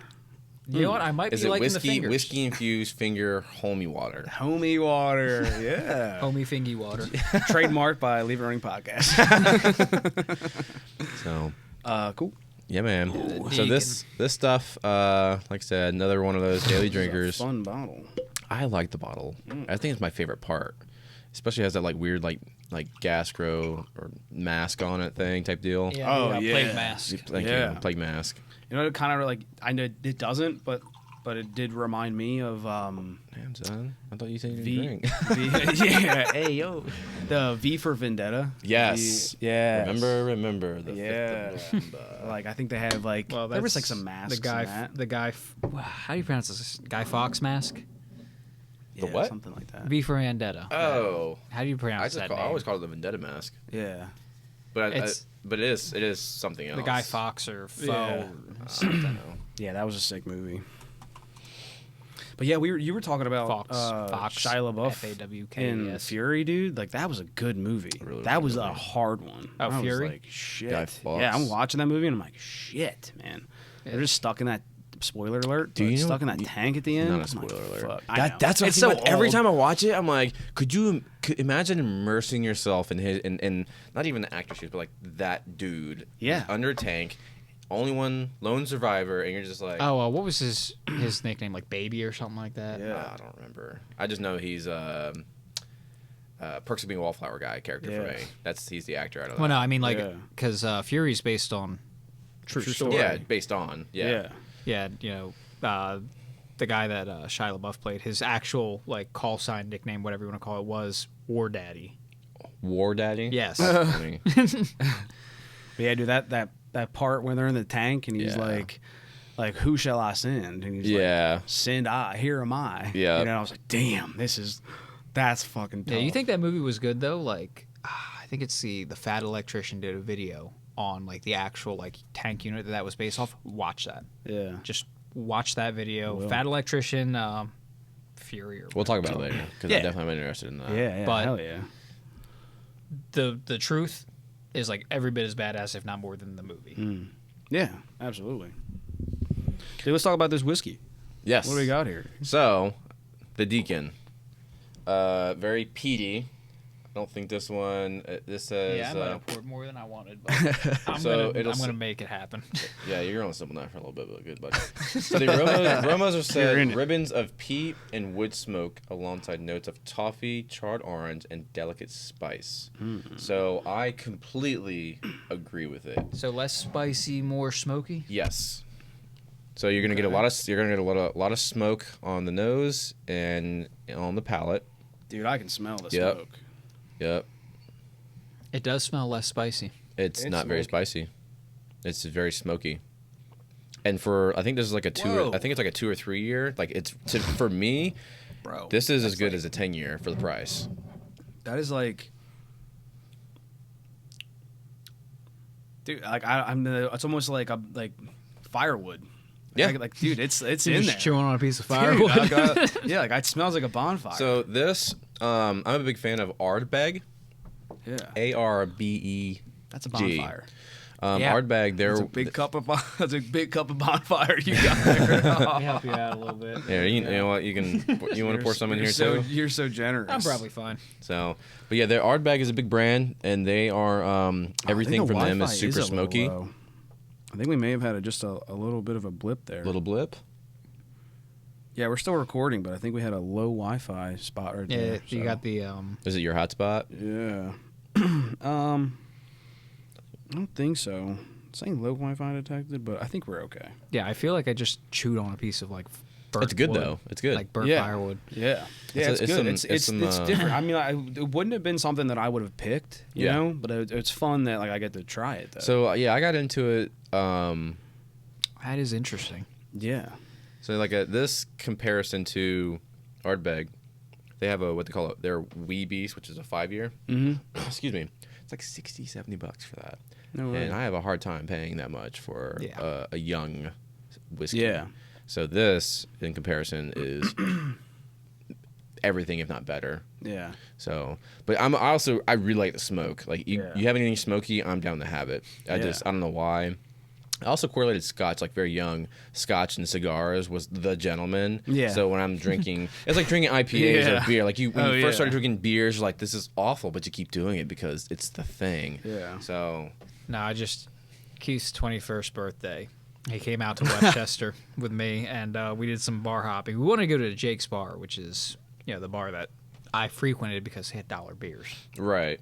But they were closed that day for whatever reason. So we just went around to the other bars, and we finished the night at Iron Hill Brewery. Yep. And that's my favorite Iron Hill out of all of them is Westchester's. Yeah. Yeah, it's nice. But Keith was like, I'm a man now. I'm going to get a man's drink. I'm going to get an old-fashioned. Okay. Yeah. Okay. And I had gotten something. I don't even remember what I got. He's like, let me get a gin and tonic. But I was well beyond gone. Oh yeah. Yeah, it's Keith's 21st birthday, so we're going hard. And 21. But I look over and he's still just like sipping on this drink, like taking like. He's a man. He's sipping. The baby is like the baby is sips. I've gone quiet. He's gone quiet. It's been an hour and that drink's moved like that much. This is so good. And I'm just like, how's that going? He's like, oh, it's awful. It's everything I wanted. I mean, a good old fashioned is what? Smoke. Got a little bit of smoke, a little bit of orange peel. Well, yeah, it was whiskey and bitters and some citrus zest. Most places don't know how to make it, though. That's the other thing. If you actually ever order that out and about, like I usually do, I quit ordering it because it's never right. Well, but whiskey sour. At that point, like... Ooh, whiskey sour. At that point, our experience with liquor was beer, the cheapest vodka we could buy, and like Fireball whiskey. Yeah, so like Mad Dog 2020. You couldn't even go. If you we're gave gonna me Edward 40 hand this right now. If you gave me like any kind of old fashioned, said that was the right way to do it, I'd believe you because I have no reference point. Yeah. So Keith, that's true. I mean, that's why. Like, I mean, we're taking a whole education. I mean, you're considering yourself not a connoisseur, but like, we're taking a whole education. You know more than I do. Yeah, we're going hard. This is cool. I don't know. It's just trying stuff. Like.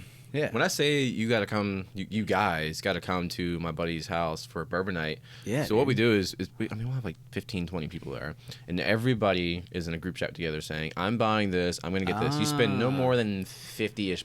Some people ball out, kind of whatever they want. Yeah, you collaborate and you buy a bottle. Yeah.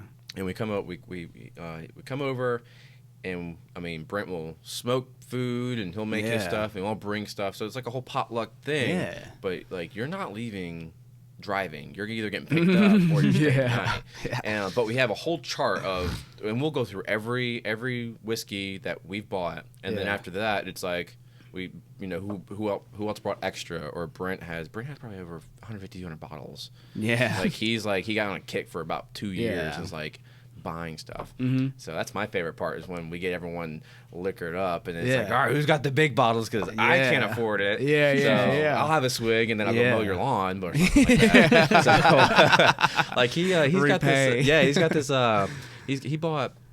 I want to say it was like $1,500 on 3 bottles of whiskey, and it's a part 1, 2, and 3, and it's a limited edition every year. Yeah. And he was like, you have to try them all, and I was like, cool. And then we started drinking more of them. I'm like, hey man, I know you spent some money on this. Like, like what can I do to contribute? I feel bad. Like I love it. Yeah, I love it, but I really appreciate it. But like, what can I do to? He's like, dude, just wash my car or whatever. I'm like, say less. I'll do that. So like as a detail guy, like that would be like you're dude, like hell yeah. So you do detail stuff? I was gonna say I actually take Brent. I can't tell you. I don't think he's washed his car, any of his cars in the last 5 years because I'm always cleaning them for him. Yeah. So like. Yeah, so just exchanging the favor. Well, once I get my my interior redone, well, first I need to get the water leak fixed, and then I want to get like the seats redone and that rear package shelf. The rest of the interior's not perfect, good enough, but 240 should be on off Jack's chains when you get that done.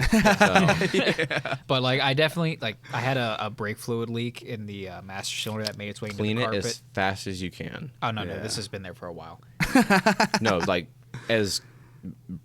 I know what brake fluid does. Yeah. I know what it does. As fast as you can. It's stopped, I think. Why are you even driving the car?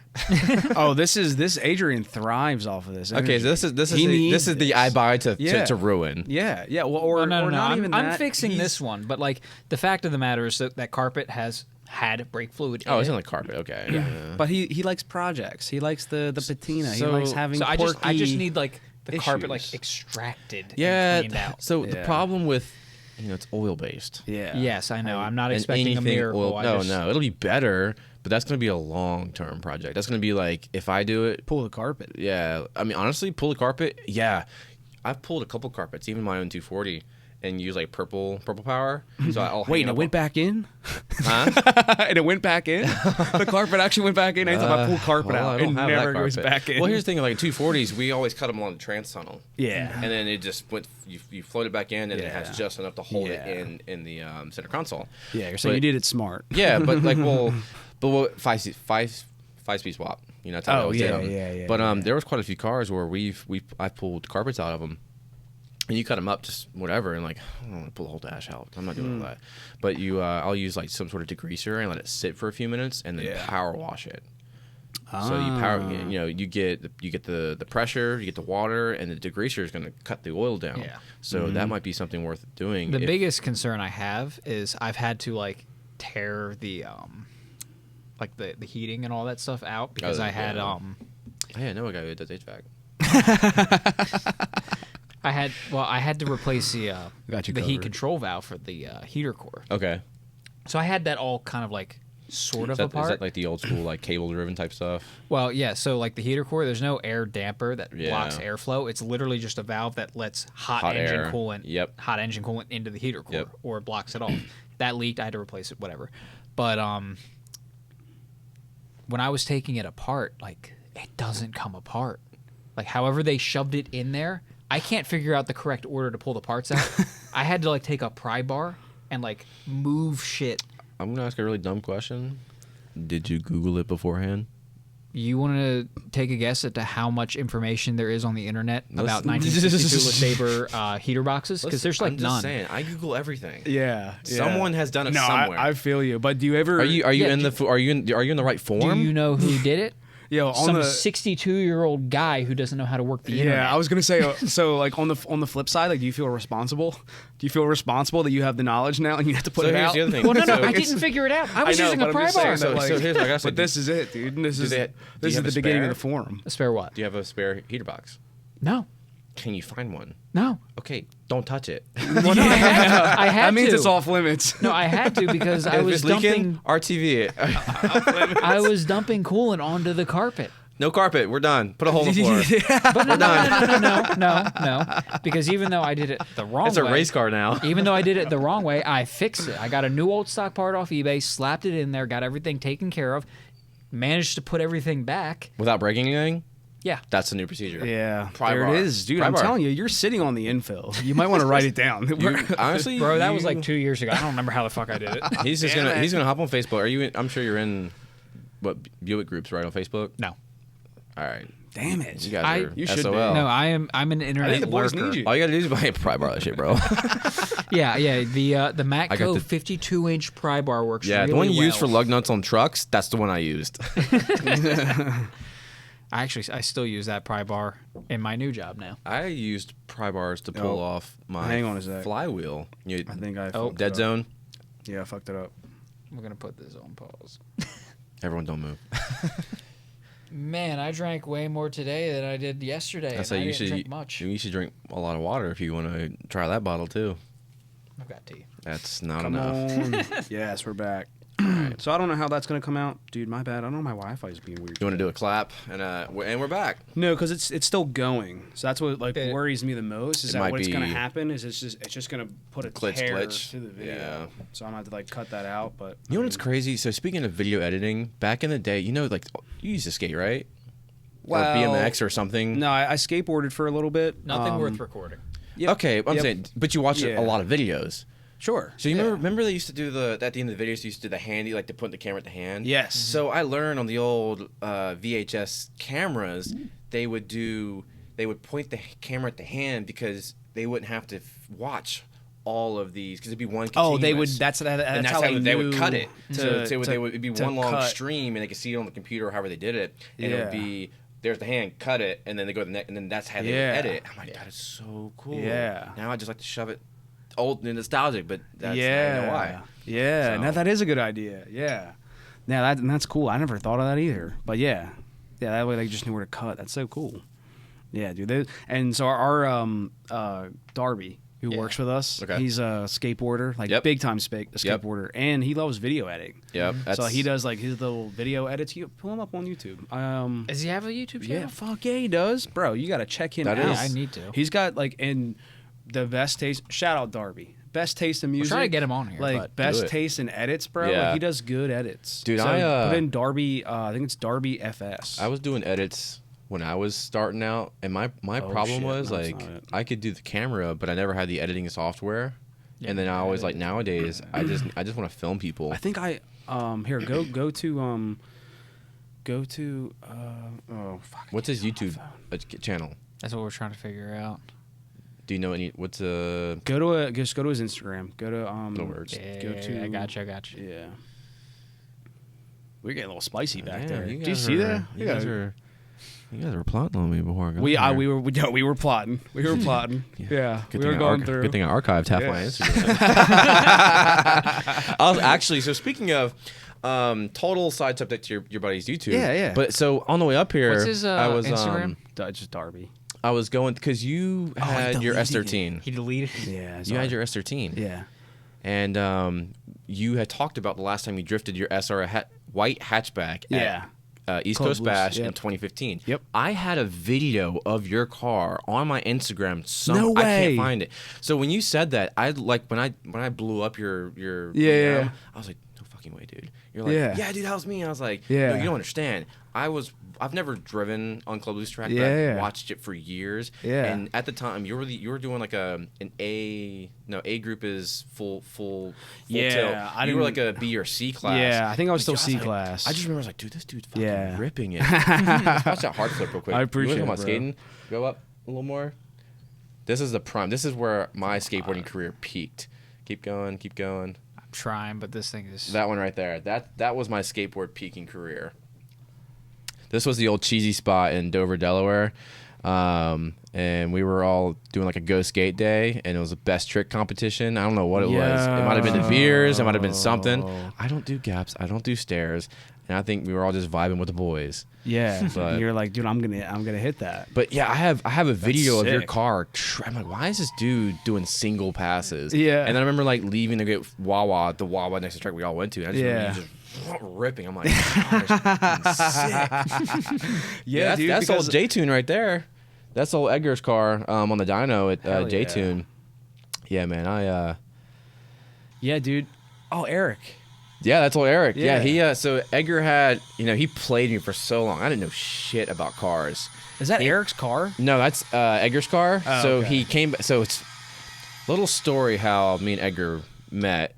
Buddy of mine at the Dover car meet. He was like, "Hey man, there's this guy here's got this sick RB25 swap," and I'm like, "Okay, cool." Like I'm like being real bland over text messages, and I roll up, and all the 240s are lining up, and he's like, "Oh, come look at this," and it was that car. He popped the hood. I was like, it's okay, I guess. It's not my car. I don't care. And Edgar's standing there. He's like, who the fuck is this guy? Yeah. And then like now we're at like not even 2 days after that we were like inseparable like for years after that. But yeah, that was a CX racing kit. Yeah, I've never met him. And it was a CX racing kit on RB25 that he tuned himself, and that's where he like learned a lot for coming back from college. And I remember I was like, dude, let me buy that turbo. It's a Garrett turbo. He's like, he told me like super cheap, but he's like, yeah, it's a Garrett turbo, bro. And I'm like, I never used it and sold it. I was like, yeah, here's a Garrett turbo. And this guy comes by, he's like, this isn't Garrett. I'm like, I'm a fucking moron. Oh, no, dude. I'm sorry, but hey, it made power, so that's all that mattered. It worked. Yeah. Damn. Dude, yeah, Edgar's that dude. Anything Nissan and Toyota, dude, he is the guy in Dover. And he's or in Delaware. Okay, yeah, and he's what's his shop? Sleeper Tuning. Sleeper Tuning. So shout out Sleeper Tuning. Yeah. They had their big open house yesterday. Yeah. That was what's up. Yeah. And he is... Yeah, Adrian and I totally would have gone if we weren't at the Flyers game. It was solid. Yeah. Like, between Edgar and Kristen, they have a good thing going. I know, they have Jose working for him. Jose's awesome. He's got a sick super build. I know they're just wanting to move along, and, Kristen's shop car's coming along. She has her RB30. So it's a twin, from what I understand. So Edgar has an RB30, and then they had a spare RB30. And then RB30 wasn't a factory engine, was it? It was a factory engine in Australia. Okay. So it was a single cam setup. So what they're doing 26, I believe 26 head 30 block.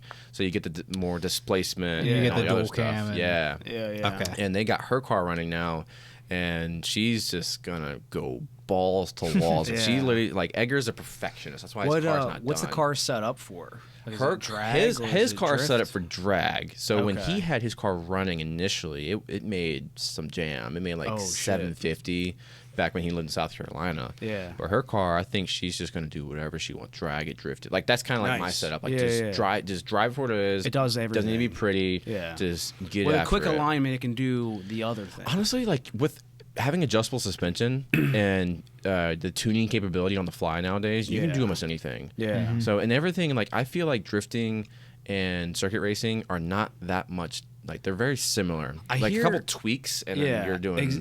Well, that's what you were saying. That's what I'm saying. The alignment. Yeah, because like when I'm really like seeing like a lot nowadays, and they always told us that we should be getting alignments to do drifting, and we were not. We were using a string, street tires, shitty ones we got, Steelies, and we rip it. If we had to like take any suspension parts out, we were like, okay, use the string. Does it look off? If it doesn't look off, we're good to go.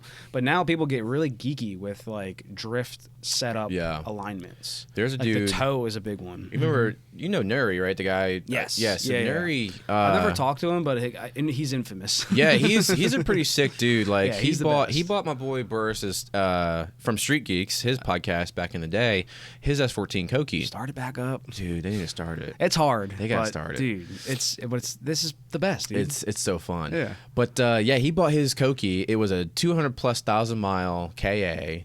And Matt's like, yeah, it spun a bearing or whatever. I put new bearings in it, and it still lives. No way. And Nuri has taken that KA everywhere. Club Loose, Mid Pond. I don't know the tracks, but he's been everywhere. Dude, Mid Pond would be sick. That's Alabama, right? I think it's Alabama. I just anywhere East Coast, Nuri's taking it, and I remember when I lived with him at the time, he was constantly switching the suspension up. Yeah. He'd taken the track, it didn't work it how he wanted to. He's like, gotta be tighter here, gotta looser here, maybe adjust my angle here. He was literally like messing with the. He was at, I want to say Miles Garage, and he was ripping. I mean, I felt like fast for a stock KA at Club Loose. Yeah. Like you see KAs now, and they're like, they're doing it, but they're not like moving. Right. It is everybody's stepping stone for sure. When you're getting in, like the guys who like were always the best, and like I didn't, but like you jumped right in with I jumped right in with the SR, but which was fun. But bone stock SR, right? But bone stock SR. Yeah, so you had 200 horsepower. Yeah, so I had a couple more horsepower. It wasn't like it was fast. And some old diff bushings and saggy suspension. Shit. So she hooked. Yeah, shit, bro. But yeah, there's the KAs, like the guys who start out with the KAs, like those are the guys who are just like he's still the best now. So he has a whole team now called the Nay Slayers.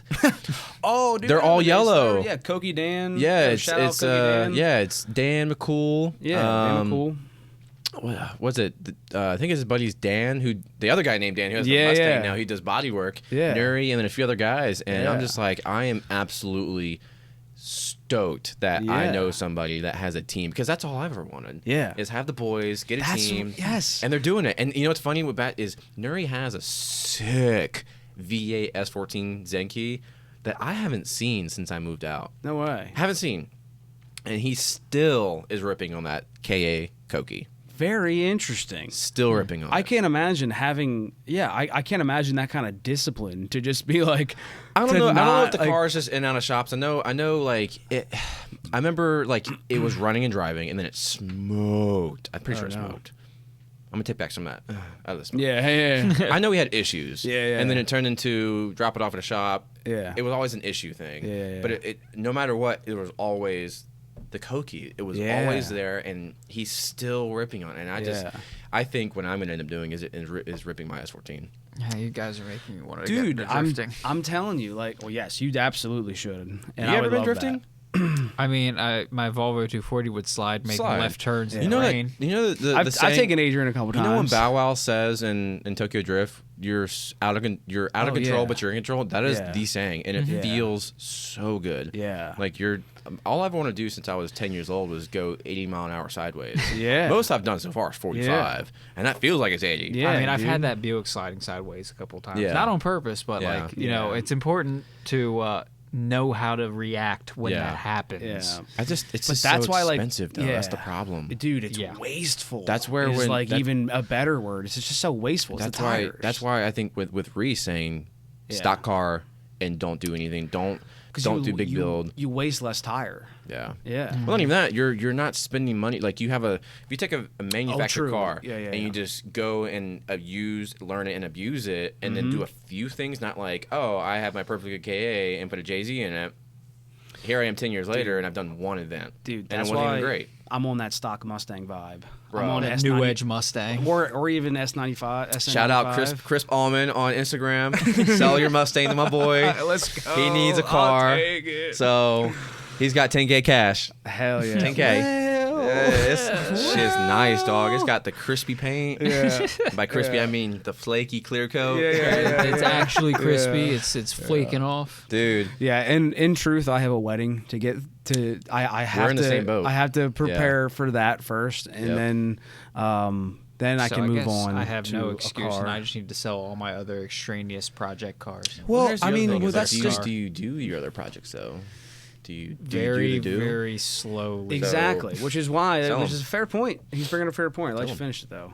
I mean, because like I know what he's saying, because it's like, you know, it can be difficult when you have so many projects. Well, the Buick's not going feels anywhere. like The Buick is not going anywhere. The Buick should be your daily fun cruiser. That's a long time. Yeah, it's such a cool car. It's a long time thing. Mm-hmm. Yeah, like and here's what I'm getting at. But that like, Fiero, I can definitely like. You can't. You're not sliding. You're not sliding. No, I'm not Fiero. sliding a Fiero. I could try to track sell a the Fiero and buy a 911 if you want a mid-engine car. There's a bit of a price gap there, we bro. talked about the suspension on the Fiero. No, you're not sliding that fucking thing. Yeah, I will find a way. Did you see that part of the podcast No. on our last episode? All right, so Adrian, just for the people that are listening, not like anybody's gonna they're not gonna die because you have to repeat the terrible suspension setup on. I mean, I know Fieros just weren't great cars from the get-go. Nah, they're fun. They're cute. It's cool. When I it's fun. think of Fiero, I think of On fire. No, that. I think of Adam Sandler and his not Big Daddy, when he it's a movie where he was some old washed up dude who got a teacher pregnant in the movie. Adam Sandler? Yeah, it's Adam Sandler. It's and it's who's the dude from Brooklyn 911? Oh, Andy Samberg. So Andy Samberg is his son. Oh, and Adam Sandler keeps rolling around in a 911 as his did we lose the camera? Yeah, again? we lost the camera again. Well, in the event that you can continue with the voiceover on whatever. Oh yeah, our audio is still good, and it's be all fucked up for the audio. he's driving around a Fiero, and it's just some old beat up Fiero. So that's what I think of. When I think of Fiero, I think of Adam Sandler. Yeah. It's not Big Daddy. I just don't remember what it was called. Dude, I'm gonna have to get a new. If you type in Adam Sandler and Andy Samberg, because Andy Samberg has there it is. That's my boy. He had a massive tattoo of, I think it was the Block Boys or whatever, some old group. Bro, Andy Samberg Samberg is the best, bro. So him in Hot Rod. That is my movie, dude. That is so. There's two movies that I like, my desert island movies that I don't care how many times I watch it. They're still funny. It's Hot Rod and Get 'Em to the Greek. Oh, bro, those two movies are just so good. And Andy Samberg does a movie. Look at that. Oh yeah. Okay, well that's a notchback, and I have the fastback. So. Oh wait, hold on. There's differences. I thought there was just one Fiero. Yeah. No, I thought it was just one sick ass car. Dude, honestly, they're like the kit cars. You know, Yes. you should get Lambo. You need a Lambo. No, Yes. I don't need You need a Lambo. I don't need a Lambo. What I need is the Mara kit. Ooh, How much is a Mara kit? Oh, before I forget, all kinds of fucked up. Before I forget, the Andy Samberg does a movie. I think it's called like Superstar or something. It's a parody. Oh my gosh, it's a parody I've seen movie, that. bro. Dude, on me like and my wife watch that. We're just like, what the fuck is going on right now? So yeah, pull up Andy Samberg movies because dude, he doesn't. It looks like a Ferrari. Yeah, it looks like I think a 308 is what it was based off of. Oh yeah. So what's the kit run like that cost? I have no idea. Too much for the Fiero. For a short period of time, you could actually get that from the dealership. That's sick. And then Ferrari sued him. Whoa. Do you know something funny? My buddy's getting sued by BMW right now. No way. Yeah. How would I'm not gonna name any names. Yeah. I'm not gonna say. So allegedly, Okay. he was selling BMW center caps on eBay. And that was enough to catch their attention. So I don't know if he was making the sticker and just putting on a thing, but so apparently he'd been selling them for months, and then he got a random email from eBay, an eBay BMW dealer or whatever, and was like, they were like, "Hey, we bought these and these are fake. and then BMW is now suing you. And I'm like, oh, well, like, it should just be a slap on the wrist. Like, BMW is so massive, they don't need any money from you. Apparently, they're like, oh, you've caused damages. So I was like, whoa. So how do you get around that? Like, anybody can make anything. Do you just put, like, not an authentic BMW part and just call it a day? Probably. Turn around and sell them shit again. You know what I'm saying? Yeah, I know, well, bro. I mean if you do the whole, like, this is not an authentic part, that's BMW's, like, logo. But what's the difference between, like, saying... Yeah. Like, that's like, well, it's like a podcast with saying this information can't be used for the internet. Yeah, but we do that. We do that. Well, everyone should do that. But it's like Vice Grip Garage is like, don't do anything I'm doing. Yeah. Legally. I mean, but the disclaimer is still different because you are profiting off of somebody's intellectual property. But if you just say this is not, like, if you title it as like this is not an authentic. But like let's say that the logo for our podcast was BMW's logo. Sure. They would be pissed. Let's go. They would be pissed. Yeah, but like, especially if we started actually making money off. But if it's in the background. If it's in the background, it's one thing, but because that doesn't matter. Yeah, because then it's like if it's in the background, like the car could be in the background. But anybody, it's like making stickers. Anyone can make a sticker. But exactly. So like, in the same sense, like we're like, you know, we're kind of going through that now with like that's why we had to change the logo, right? Which is like a long story. Which it's not even. I want to redo something. Anyway, yeah. So you have to change this. Yeah. So these are the. That's a generic kind of template. So, okay. But you guys are getting yelled at for it? So what I did, I made a new one. We don't want to be. So this is the when they run out, they run out. Yeah. Yes. I'll take 5. Super limited take them all. edition. Okay. Yeah. So I mean, I guess like just because we're actually still on it. Yeah. So essentially, like we didn't really change that template. You know, like when we started up the podcast, like I didn't. It was difficult for Adrian and I to just do this and sit down together. Yeah. So but we had to make a social media. We had to kind of get started. So I was I just slammed together a logo. Yeah. And it actually came out pretty sick. I mean, I like it. Yeah. And then, but the problem was it's literally a template from Canva. Shout out Canva. We love you. But we're not. But Canva is like, you can use whatever you want from this, but you can't make money. Yeah, you're not asking for money though. Well, if the podcast started making money, which is something to think about. Yeah, yeah. So we're trying to future proof. That's kind of why. Like I with my detailing business, I was an LLC for a little bit just because I lived under someone else's roof. Yeah, but like now it's straight under the table. Yeah, no ifs, ands, or buts. Just something generic. I mean, I think. Well, you should say allegedly. Allegedly. Well, I don't have detail right now. So.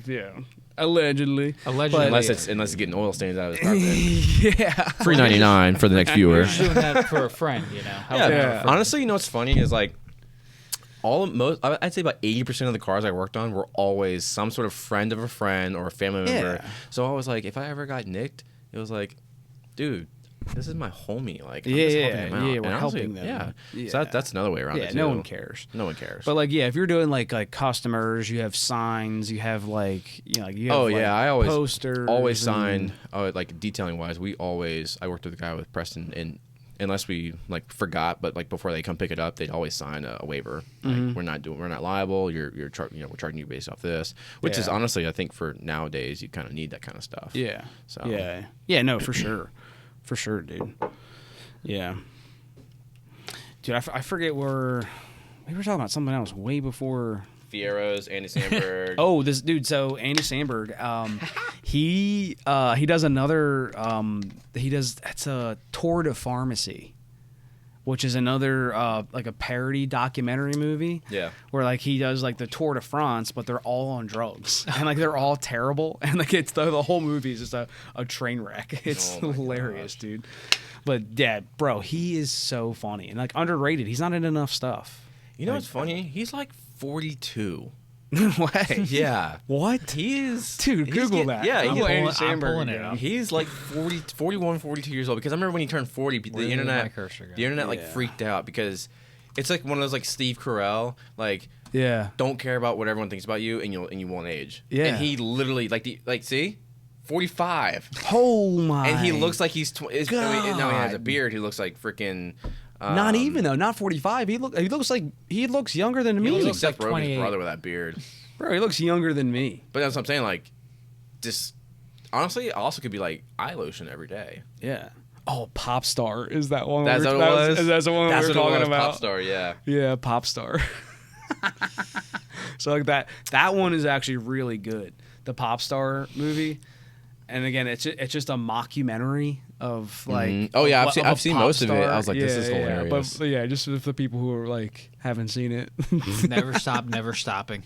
Yeah. Honestly, I tried watching Brooklyn 911. Yeah, 99 or something. I was like, 99. I was like, I'm just gonna go back to The Office, bro. Yeah, bro, The Office. We still watch. Holly I've watched it 4 times over. Well, you're a millennial, so like that's kind of a prerequisite as a millennial. You have to watch it's different over and over. No, it's different. No, it's not. I'm just saying that it's different than the way that like when we quote stuff, like we can quote it, and like people who've seen The Office, they're like, oh yeah, I know, like, I've seen The Office, and then like we quote stuff, and then we're like integrated to our life. Yeah, like literally, like I can be like Daryl, how's it hanging, and people just crack up like that part. It's so funny. Yeah, dude. Because you're a millennial. You do that to any other millennial.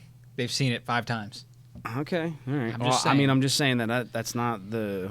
It's not what I've found. I really enjoy giving those memes out, but maybe... Well, the Office is one of those shows that's become like that's stereotypical. Every millennial knows, and knows it. I know what you're saying. Well, yeah.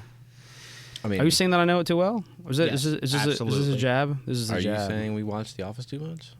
Yes, and I'm saying I also did as well. Oh, okay. You also did, or you still do? It's still on Netflix. It's not on Netflix anymore. Well, see, in Europe it's on Netflix. This is the problem. But it's also on Peacock. Is this where we plug NordVPN? You could do that. This is where this is his point. Was that like there's people who watch The Office a bunch of times, the millennials, sure, and then there's people like clearly like Doug and I who are still watching it today. Like I watch it every day. Where are you watching it? Peacock. Peacock. Yeah, it's on Peacock. Peacock Is pretty sick, dude. Also, I like Peacock. If you have, dude, shout out Samsung TVs. Like, if you have Samsung TVs, they have Comedy Central, and it's still on Comedy Central. Oh, is every it? day, dude. Yeah, Seinfeld's still on Comedy Central, and then boom, goes right into The Office every night. That's what's up. Shout out Comedy Central. Yeah, I like. Shout outs to everybody. Shout outs on the pod. You're welcome. You have no idea. We're talking about you right now. Yeah. Did you ever get into Parks and Rec? Oh yes, absolutely. I haven't watched. Jenna could not get into that. I'm like, clips. You were Amy. It's not Amy Palmer. Yeah, she is hysterical. Or like the whole Ron Swanson, like I'm a man. I feel like that has like a lot to do with like dudes doing like me and my brother-in-law, we'll just text each other like doing something like working out. Like I sat in the sauna for 40 minutes today. I was like, that's just primal, bro. That's just primal, bro. That's just primal. Like no beta man can do that. Like that's the like Ron Swanson kind of thing. Yeah. It's like ate bacon and eggs and sat in the sauna for an hour, just because. Like you know what? Like why not? Yeah, I don't watch it as nearly as much as I watch the Office, but I know there's one where like. I think he's like supposed to be on like a diet and like not eating meat. Yep. He's got like a cheeseburger in the ceiling. Yeah, I remember that. I like the Parks and Rec. That's like it's like child humor. Oh yeah, so, like, it's more dumb. Yeah, The Office is like kind of adultish, like sophisticated almost. Sure. Yeah, it's like it's clever. And then Parks and Rec is like it's clever. He put Dwight's stapler in a thing of Jello. No, it's we more. We don't talk about season 1 on any show that we watch. Once you get past season 2, they're all great. Yeah, that's dude. everything. Like, yeah, I remember, for sure. I remember my buddy. Shout out Kyle Boone. I don't talk to him anymore. He's still homie. He was like, "Dude, you gotta watch this. This is 10 years ago." Yeah, and he actually had a sick Z32 TT set up. Beside the point, he's like, you have to watch The Office. And I remember like the episode 1, Michael Scott. I'm like, $1 Million Man. This is the stupidest shit I've ever seen. Yeah, it's bad. And that took me 3 times to watch that, and then I watched Parks and Rec first, and then I watched that through and through. I was like, you know what? Let me skip the first 2 seasons. So that's my first time watching The Office through. I skipped season 1 You're watching and 2, season 3. and I went straight to season 3. Yeah. And then when I finished it, I went all the way back through, and I was like, holy crap! No wonder people hate this. Like, season 1 was really cringy. Yeah. But honestly, now I appreciate it so much more. Yeah. Yeah, dude, and there's just like when I say like clever, there's just like little things where like there's one where Michael is at a Chili's. And like he's just changed the whole thing. He's like, we're not going to like the Radisson. We're going to Chili's. Chili's is the new golf course. Mm-hmm. Like that's funny. Like on its own, like that's funny, and it needs to just be subtle. It doesn't have to be like a I can't believe he said that, like shock humor. It doesn't need to be like ooh, I never thought of that. But it has to be like, who would say that? Like, and then that's funny. You know what gets me going is on Facebook and YouTube, all the deleted scenes that get posted. Oh yeah, dude, I just watched. It was like a serious tone from it. It was like Michael Scott was like hiding in the bathroom, and I guess all of them were like trying to get him fired. They're like coming up with ways. He comes out after that. He's like, talking about like office romance and Meredith stealing. Like, remember she was like having sex. Calls with everybody someone. out. Yeah, doing all that. Yeah. It's like not needing 3 freaking finance guys. And he's like, I'm just here to have a good time with my family. And like, just think about that. And like slams the door. And he's just like, damn, like Michael's kind of on one right now. Yeah. And he's right. Like, yeah, dude. That's just like where like the Office just does go so deep, dude. It's so good. Yeah. Honestly, I always call it like my not my background noise, but like my guilty comfort. Yeah, my guilty dude, pleasure. Absolutely. Like I'll put it on, and it's one of those like you'll never remember every episode, and that's the beautiful part. It's so long, you'll be like, oh, I remember this, but like you forgot. But it reminds you. Yeah. So, it's brand new every time. You can play on your phone, and you're just like, Jim, or something like that.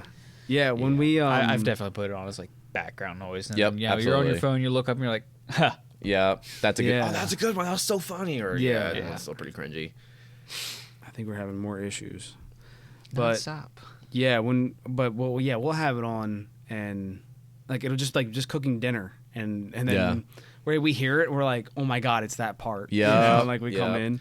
That's like so now that I'm married and we got a house now. We're doing all this. Jenna loves. I didn't realize she loved Bravo TV this much. I did not. Like I was talking about last night. Like the old school shows and stuff. Is that like old Bravo? Like Below Deck, like Vanderpump, Summer House. I'm like I'm one with the girls now. So we're watching all this stuff, and it is literally just drama. It's like high school drama. I'm like, I personally can only take so much. But it's like one of those, like there's this I don't know, the couple on Instagram, beside the point, they made a video segment of like the wife is watching or the girlfriend's watching this thing, and the boyfriend comes up and is like, oh, this is stupid, and like turns on and like watches it. That was me. I'm like, this is so stupid. And now, dude, like Bravo TV, I'm on that. So that's what we watched. But I'm like, if I get to the TV first, Office. Yeah. Otherwise, we're watching about yachting, and you couldn't clean this window very well, so I'm gonna hate you for the rest of the day, and then I'm gonna get drunk and get on a beach and be a scandal. Yeah. Are we still having issues? Yeah, we're still having issues, but you want to do a quick reset? Let's go ultra low. That's gonna be some latency, but whatever. Yeah. I mean, a quick reset. Yeah, let's do a break. Yeah, we'll do a pee break. I think it's already like But well, you guys want to start with the Redwood Empire? Yeah, man. So this one, I am a fan favorite. Reddit online has a big whiskey. Reddit has something for everying. Adrian's a big Reddit. Something for everything. Adrian's big Reddit. He loves some hentai. Vacuum. Yeah, Adrian went down like the Reddit vacuum cleaner. Well, here's the page. thing. All right, we hit a soft spot. Yes, we did. I bring it up too much. That's why I needed to get a vacuum. I just met this dude and I fucking knew it. I wanted to get a new vacuum. I looked up reviews because I don't want to waste my money. Yeah. And when I went to like, where did I buy that vacuum from? I think I bought that vacuum from like Home Depot. Okay.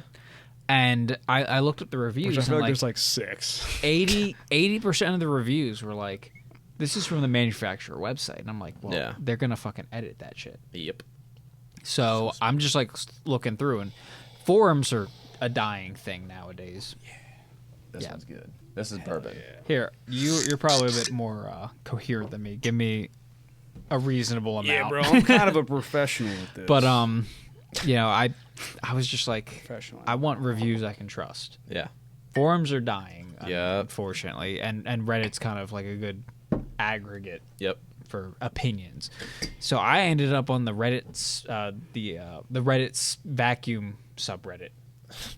Because there's something for everything. Yep. Yeah, there are people who like make jokes like, I can't buy a water bottle without consulting Reddit now. I mean, Reddit's solid because it's a total. I mean, it's a form within a form within a form. Yeah. It's used for everything, whatever. But so I found Redwood Empire on the Whiskey Tribe thread, and I learned a lot. And this is one of those, like, I was like, man, I've got to try it. Like, it has so many good reviews. This bottle was I want to say it was like 47. Like it was still under $50. Right. And it's still, and there's another one. It's brother, made by Redwood Empire. This one's the Lost Monarch. I forget the other one, but it's like a dude who's like turns into a tree. If you ever look at it, it's actually pretty sick. It's a pretty sick logo. And they say don't judge a book by its cover. I only buy shit because of the cover. I'm judging. And it's sick. So this one is bourbon. It's got a little bit of a bite, and it's not like these other two, but it smells sweet. To me, it's been a minute since I had this one. I think this one's pretty smooth. Getting like the vanilla. Yeah, it's smoother than most like harsher bourbons, if that makes sense. Yeah, so I would say, for a bourbon whiskey, that's not bad. But I think the monkey shoulder has been the smoothest so far. Yep, it kind of reminds me of that. I really like this slightly. So remember what I was telling you the other day, or even earlier? The difference between Scotch and bourbon, right? Bourbon is kind of, I feel like all bourbon revolves around this. Like, I say full body, meaning it kind of has a bite or it doesn't bite, and a very vanilla-y or cask type flavor. Whereas Scotch, you get the wide variety of spices, smoke. There is some sort of sharp flavor there. I don't know if I want to call it sour or savory, but there's. The bottle, I can see what it says on the back side of it. What we got? Because I love how they actually started doing that. I don't know how long ago, but like they put what it's supposed to. Because if you can't correlate with it, your brain's like, oh, it tastes like that. But if you start saying, oh, it has hints of vanilla or chestnut or the Redwood Empire stretches from San Francisco to Humboldt Bay and onto the Oregon border. He's got a really good pirate voice. I'm gonna start calling you Pegleg now. We just lost it again. Oh, the video? Yeah. It looks like it's still going. It's going now. We just lost it and it came back. It is sparsely populated. It is a sparsely populated area with often inaccessible coastline, drenched in fog, rocky cliffs, and steppe mountains. This is where someone says, "Boy, is you good." The region is home to majestic coastal redwoods, some more than 350 feet high and to 1,000 years old. And Adrian slept over my house tonight. Adrian already said he doesn't drink a lot.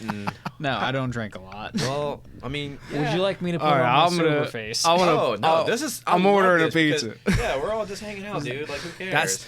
That's off the podcast. We were just talking about that. Like, what was this podcast supposed to be? Yep. Like, how are we going to name it? Yeah. How are we supposed to label it? We wanted to make sure that we didn't. Going. Yeah, we don't want to like box ourselves in and like because like all these other cool podcasts out there that are science based or like they're talking about just cars, like you kind of have like the responsibility of like being limited to an one expert, subject. Yeah. but also the pressure of being an expert in those things. Yeah, like bro, I get things wrong all the time, and I'm not trying to tell anyone I'm authority. I think a lot of it has to do with continuing with that is.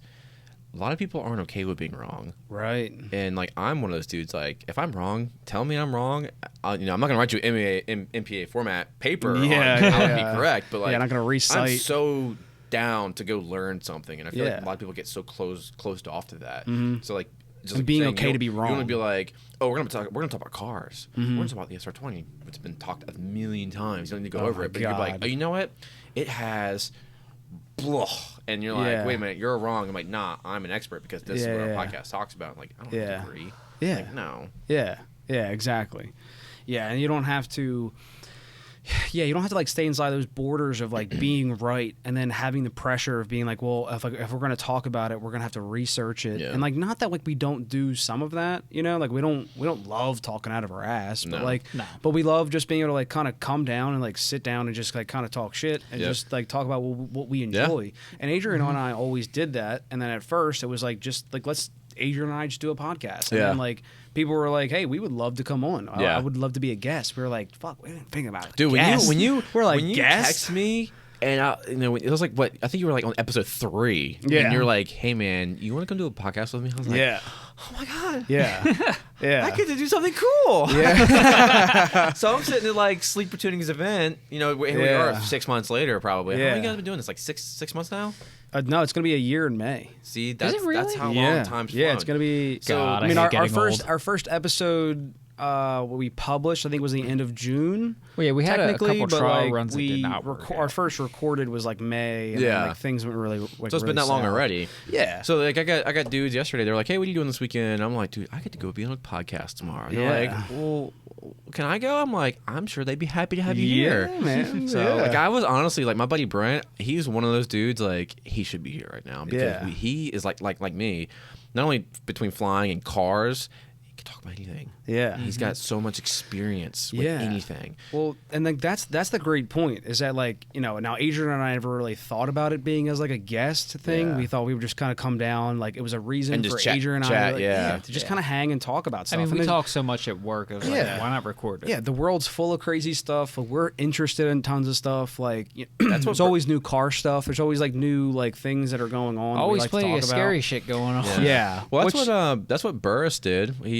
He when they started Street Geeks, it was just him, and he would call AJ via on the phone, and they would just do a podcast on the phone. Yeah. And that was honestly one of my favorite things. It'd be like 30 minutes, 45 hour max. And it was like they would talk straight cars though, and it was always like a schedule. So I was like asking, I was like, you know, you guys asked a lot of questions. Like you listen to Rogan, that dude I feel like he's got a couple of preliminary questions. Yeah. Like you said, it gets slow or like the dude like being weird. Yeah. But after that, it's just chatting. Yeah, just chilling and chatting, and like people just kind of getting to like know that person, and you know, and maybe like most of this is like just crazy banter and like who cares? It could be. I mean, it's not. You know, we're kind of like just like talking shit, but like that's what's fun about it is that like it's like what the podcast is just going to be like what we just end up making it. So like it's going to be a place where like you can find the information on like some cars and some space stuff and some things of the world we're not so happy with. Layman's terms and like no science, surface level.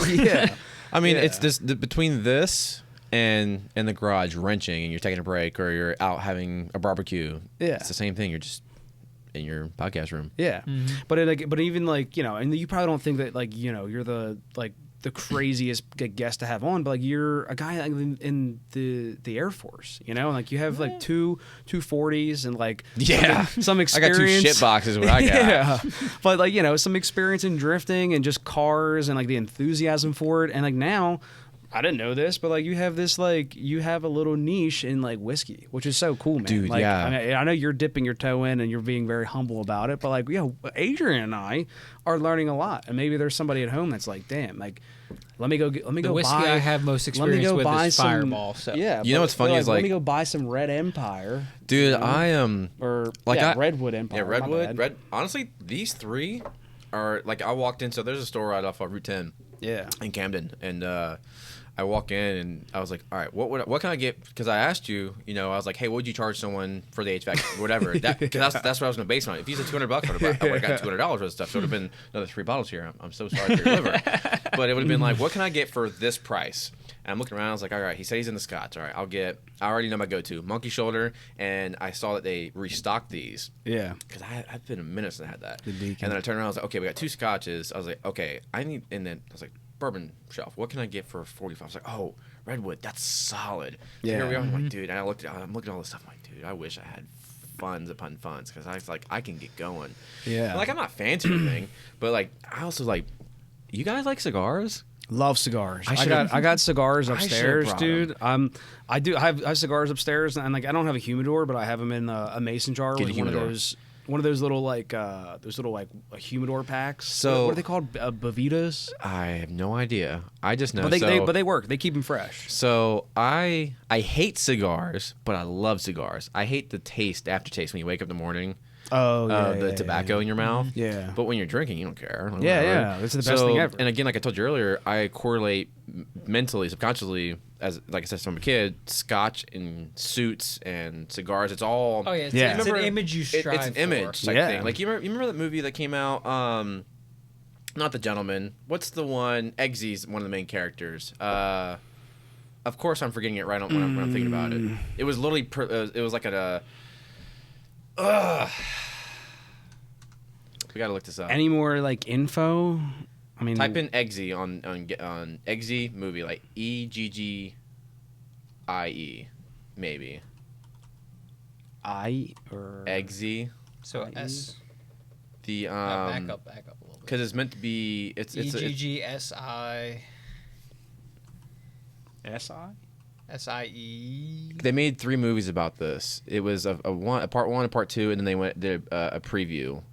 Eggsy from Kingsman? Yes, Kingsman. Oh, thank you. There we go. So Kingsman, the first movie, the whole build-up is like the gentleman aspect. Like, it's the aura you give off. Like, and because I remember a segment of the movie, he's like, well, do I have to talk like a gentleman? He's like, oh, absolutely not. You just have to walk, talk, and like, you just act like it. The rest of you, we don't care about. Like, you do what you want. But put it's like on the gentleman facade. Yeah, like you do this, but you're still you.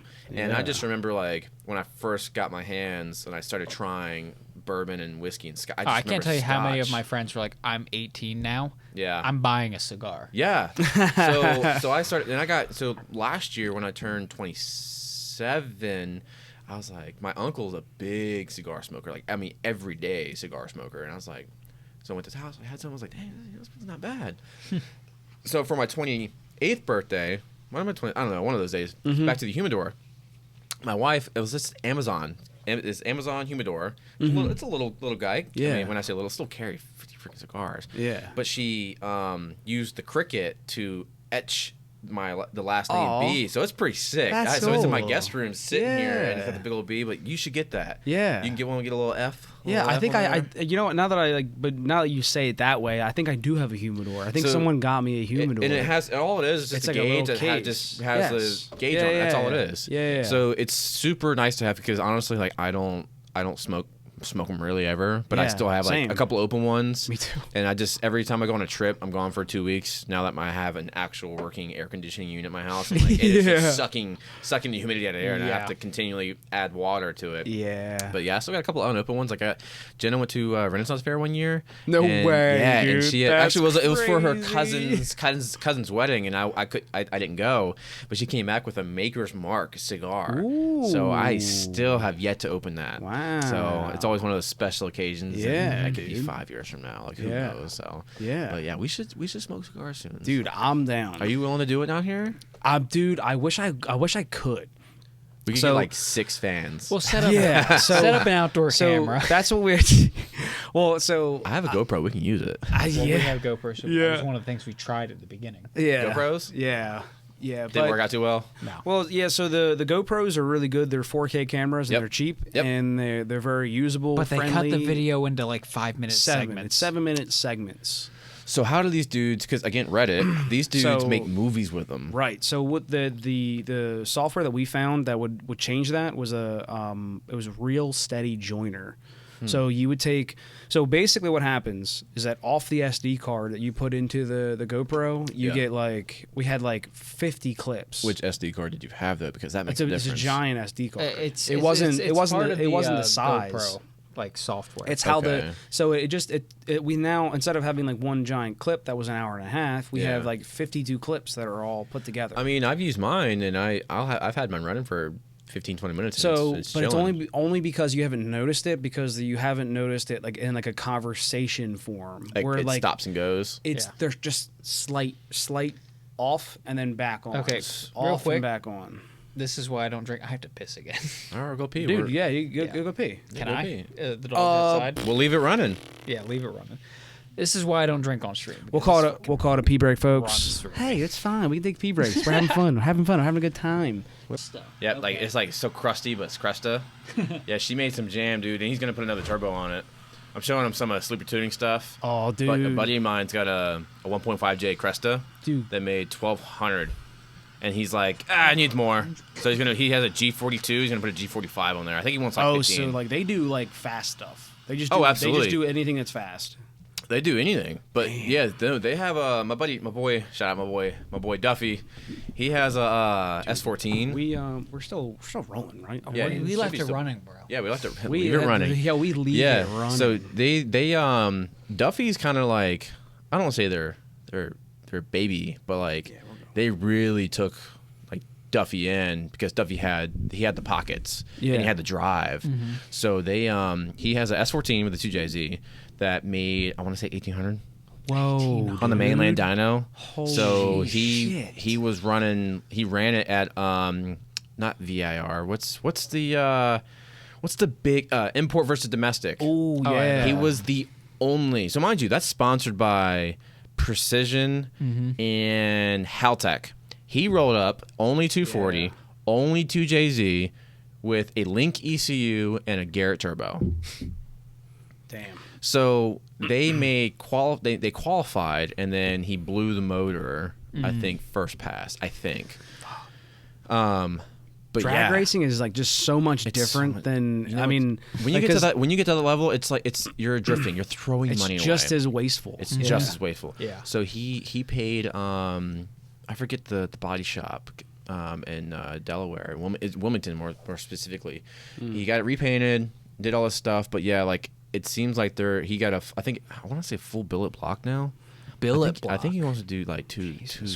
Jeez. I'm just like, damn, bro. Like, I know, dude. I'm just happy with 500. Bro, I'm happy with 3. Yeah. Like, fuck, dude. Yeah. But yeah, like sleeper tuning, man. Like they got the 1.5J or the Cresta. It made 1,200. Like they do everything. 1,000 horsepower is like there. Yep, there it is. So regular. They do JZs, RBs, VQs, SRs, KAs. Like they are from any 90s Nissan and Toyota. This is your one stop. This is where you want to go. They we talked about J-Tune and have you ever actually like talked to the dudes at J-Tune? Hawk, yeah. I talked to Hawk. Have you ever talked to him and like have you ever like done any services through Hawk before? I didn't. Honestly, I was broke. Yeah. So like everything that I had to do. eBay Apex C tuner. Yeah. So shout out to the Faction boys. Oh. The SR20 boys. Bro, yeah. they love the Super AFCs, the Apexi Super AFCs, and it's modern day. So actually, we can do a lot better than an there's absolutely Super 0 AFC. point. I have Nistune on my S14. It is ass. Well, no, you got it just to get through inspection. Exactly. True. So yeah, this is what I was gonna say. So like if you're if you're really into like the car scene and you're like ready to spend some money, then like go spend the money. But like if you want to just like get into that entry level of like the car runs. Fine. Yeah, the car runs and like you're doing modifications to it. Like I wouldn't say you could go as far as like, hey, let's put a big turbo on and like let's try to tune through an Apexi like Super AFC and just using like a You're talking about like stock OEM Plus, like a wideband or 2 sensor. Yeah, OEM Plus would be a good way to put it. Yeah. Actually, there's the S14 right there. Plus. Yeah, that's getting ready to run at the bottom. Oh yeah, I've seen that.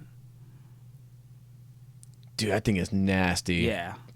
Yeah, so that's funny. So they were at the import versus domestic.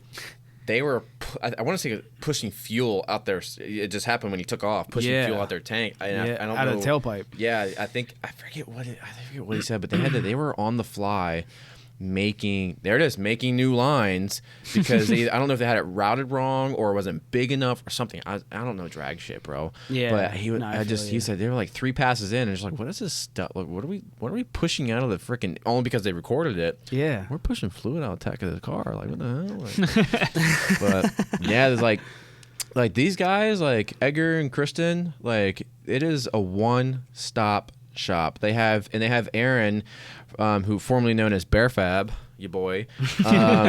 He is their full-time in-house fabricator now. So it's the only thing they don't do is detail and paint cars. Mm-hmm. So you need stuff fab. Like they're doing everything. They're doing everything related. Yes, they just need Doug.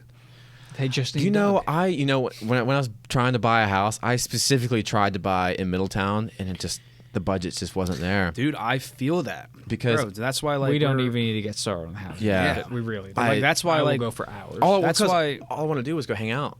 Mm-hmm. Oh, but dude, they're an hour away. Like I've like, dude, I can like. There was a time where we were detailing wise, they wanted me like all the customer cars. Like I want to do ceramic coating. I want to repaint this and get it done. I'm like, Kristen's like, these people want them done, but I was like, I'm not here. And then they also figure out how much it cost. Yeah, it's not cheap. But it was just one of those things, like, it could be an offer. Like, they were like, we were at one point talking, I'm pretty sure we were talking about, like, a small section, like, big planning years ago, like, having a section of just detailing bay and just, like, washing cars. Mm-hmm. But they have next door to them some detail shop that does their cars, just quick wash and call it a day. But, yeah, they're so good, especially with, like, getting back to you and and treating you like they don't want to ruin your pockets. They want to get your car running, right? Make they it right, make cool shit. and make it last. Yeah. And that was one of the problems with a couple other shops around Delaware. Like specifically, like I really don't want to call it J-Tune like that, but like the amount of cars Eggers has had to fix. He's had to fix. I mean, I've been there between the tunes, the parts. Yeah. And so, but like to stand up for somebody like J-Tune and again, I have no affiliation, never even had my car worked on there, but like, dude, it's a business. Yeah. So, and you have employees and you have to just like manage this whole thing. And it's not like it's like one of those things where like, ooh, like, sorry that we didn't like service you the best today. It's like, oh no, like this car is like not good. Like we've ruined thousands of dollars. Yeah. And it's like, there's just too many little things. That's why a lot of people don't do these kind of businesses because there's so much risk. Yeah. Especially if you like take on someone's car that they built themselves and they built it. Oh my gosh! I have a story for you guys. So these guys took out. Story time. It was a Z32. I don't know if it was a TT or what. I just know it was. We built it. You tune it. Yeah. And honestly, like talking, not like Edgar's. Like I've seen Edgar from start to where he's at now. And I'm like, oh, yeah, like, you can just sign a waiver. And he's like, I don't even want to do that. I don't want to work on it. Yeah. He's like, because motors are just, it has to be perfect. Like, your shit blows up on my dyno. Literally. Like, it's my fault. Yeah, so, I mean, you signed a waiver to begin with, but, like, there was a 300ZX that had this awful mechanical noise. I mean, ripping it on the dyno, dude wants it tuned, and then it being some loose, it could have been a cam bolt, something behind the cover that shouldn't have been done, that should have been torqued. All it takes, dude. And it's like all the cars like he gets from J-Tune, like he got I think what stood out the most, I mean, and there's been many cases, but it was a 32 Skyline. RB20, and honestly, he's the king of RB20s. Like that's how they're popping off on YouTube because the RB20s. No one does the 20s anymore. Right. They always swap out 25s. Like MA Motorsports was the only other place that really did that kind of stuff. Buckley was, which is Maryland, right? MA is Baltimore. Baltimore, yeah, Baltimore, Maryland, I think. Yeah, but Buckley was having trouble finding anyone who would do OBD1 B16 Honda stuff. Like no one tunes that anymore. Woody Biddle, dude.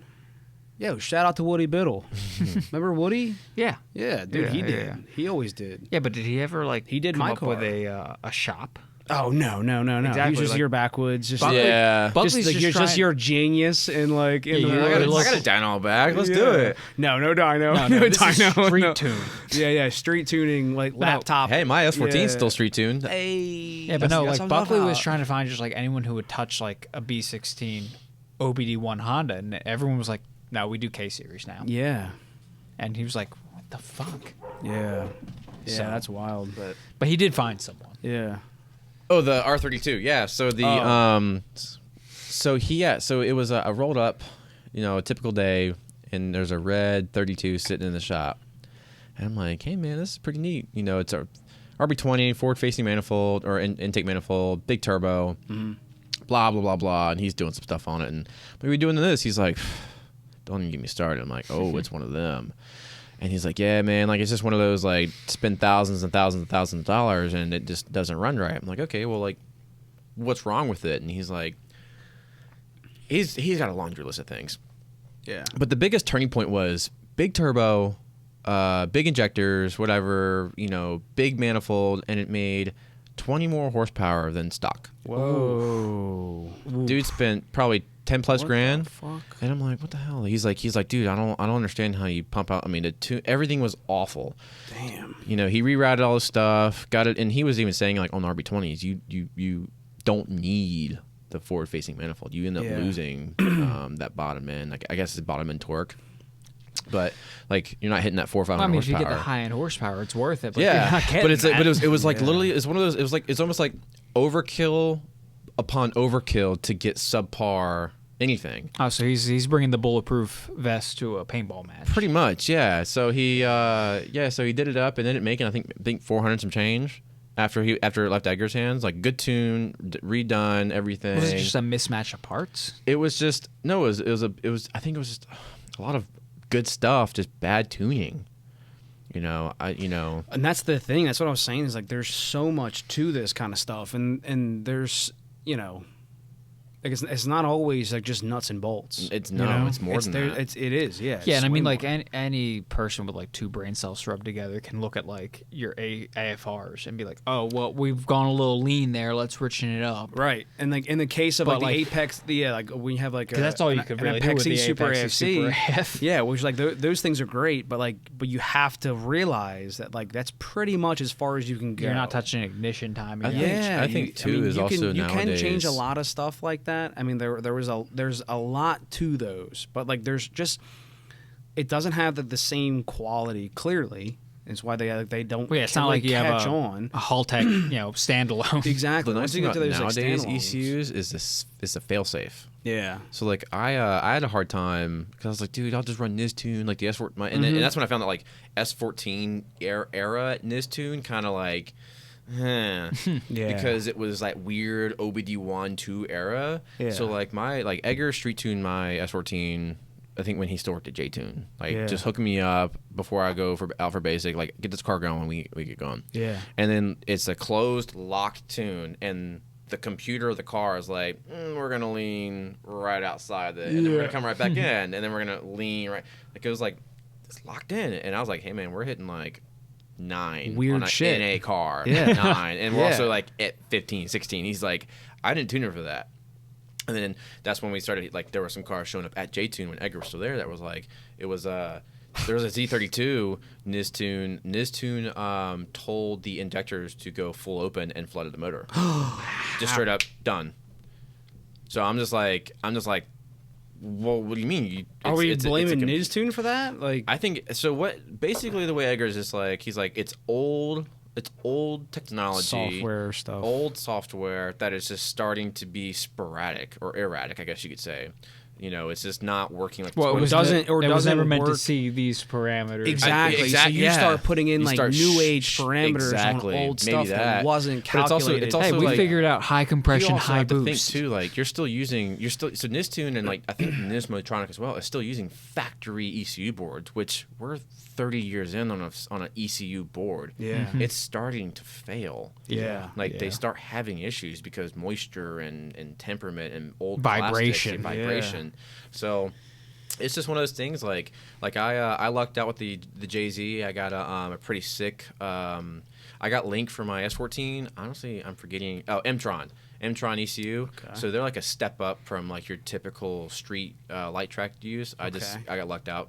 Guy was trying to get rid of some, and Edgar happened to know me. He's like, "Hey man, you want to hook him up?" And I'll learn it. And pretty sick. So it's more of a motorsports grade, but I'm just like, car's still in jack stands. Don't use it. But But I got it. I got it. Yeah. So but that's what you were able to use to tune the car with. Yeah. He Edgar hooked it up. His buddy made the jumper harness and plugged it in. Dude, I remember dropping the car off. So when Edgar first opened his shop. He's working on miscellaneous cars, and I don't want to say I was the first, but like I dropped my car off, and it was like within a week and a half it was running, and then it turned into you're in limp mode because you have your stock ECU sucks. Yeah, and I was like, let's get you an ECU. Delete, go to map, get rid of the maps because maps suck. Right. And then we can bypass a lot of this stuff. And I was like, all right, cool. What do we want? And then that was a weird transition where Link was like kind of growing in, I say America. Yeah. But everyone was kind of still on that AEM train. And I was, they were like Infinity 6. I'm like, that's kind of expensive. Yeah. And that's when Intron popped up. His buddy had 2 of them. Yeah. I was like, $1,500. It's like a $2,500 ECU. I'm like, yeah. Go. Let's go. So yeah, he bought it, made the harness, and he played around with it. And he's like, wow, like once you find out where all the folders are and all the shortcuts, he's like, it was like within. Once you learn the software, it's like once you learn where everything's at, he had it tuned in like an hour. This is pretty freaking capable. And it only made like 280. Yeah. I was limited by my injector, so it was a stock JZ, stock twins, and stock twins make power. But the problem was I was limited by my injectors. Wait, was that 280 at the wheels? Yeah, it was. Yeah, so, I mean, like they're rated for what 276 at the crank. From the beginning, something like so. It's a 2J, right? Yeah, it was so gentleman's agreement. It's like 276. Yeah, it was like 270. And I don't fully understand, but it was I had a weird thing. So I had a full flow intake, full flow intercooler. Like you got air getting in, air getting out. Mm-hmm. Having the limited value of the injectors of being 440s. So basically, Edgar's like, your turbos are plumbed together. We have it plumbed together. But by the time the second turbo actually like kicks on, because I still had it feeding. When I say plumbed together, the stock JZ setup is the first one spools up, opens a valve, second one spools up, and we were using boost pressure off the second one. Yeah. By the time that valve opened to use the second one, I was hitting limiter with the injectors. Yeah, you've already got a full duty cycle. Yeah, and then having full like non-restricted air, it was kind of like we're shooting for 11 psi, but it would make 14 or it'd make 9. Yeah. So there's times I was making like 320 or 280 or 260. And at that point, it's like not predictable. It was not. It was, and that's what we tried to do. He's like, dude, I like. There's not much else I can do without injectors. Like you're limited by this. It's like it's kind of a Frankenstein, and like I still don't get it, but I was like, you know what? It was fun to drive, and now it's gonna get. I bought a big single for it. That's it's gonna be sick. So you're going big single. Oh, it's got a big single on it. Well, and bigger injectors. Yeah, I bought so Garrett came out with their Clubman series, I guess recently, which is the counterpart to BorgWarner's their S series turbo. So just street, journal bearing. I guess they got all the good internals. He had tuned a JZ with a T4 manifold on it, made 450 to the wheels. Spooled up kind of slow, but I have a T3 set up, so we think it'll spool up way faster. I'm looking the same 450, just good power band is what I want. But it's a big. She big. And it's only I think it's like the GSB GCB something. Oh, we lost one. Son of a bitch. Not us losing the camera again. What is up with your Wi-Fi, bro? You got that. Dude, I have 5 full Wi-Fi. I mean, to be honest, this is a bandwidth issue, I think. You got that fucking Kmart Wi-Fi. Easy. We're like coming up on 3 hours. Yeah. I mean, with the footage that we have, I mean, I would say... So whatever you guys want, man. Well, hey, is there anything you wanted to... Yeah, we're back. I would love to do a little more of the monkey shoulder? The monkey shoulder? Yeah, buddy. Let's go. I'm going to have to respectfully bow out if I want to be able to drive home. That's fine. Okay, that's fine. Is there anything in particular, and I'm sure you cut this out, anything in particular you guys wanted to chat about aside from, I know you were interested in that Air Force stuff earlier. We leave it all in, we leave it all running. Yeah, I like that, leave it running. Yeah, no, dude. That's the whole point of this. Like, we might have objectives. They're optional. Absolutely. You got a little... You got this. I will. My sir. For sure. Right now. I like that. Oh, wait. I always wanted to... Oh, damn. I guess you have to have more. you can have one more with the boys. And then... Dude, I wanted it to go for a little cheers. Oh, we're going to go... Yep, you have to have one more with the boys then. I do like the monkey shoulder. Let me give you like a little swiggy. There you go. Jesus Christ. You want me to make it home? Dude. How far do you live from here? It's like 20 He's minutes. in Westchester. He's fine. It's a shot down the highway. What are you guys doing for dinner? Fine. Dude, I don't know, but I'm starving. I was like, now. my wife is out at Cheesecake Factory right now. So you're gonna go home to like no dinner. I'm gonna get dinner on the way or with you boys. Yeah. So that's what I'm saying. Well, bro, I'm fine with grabbing food.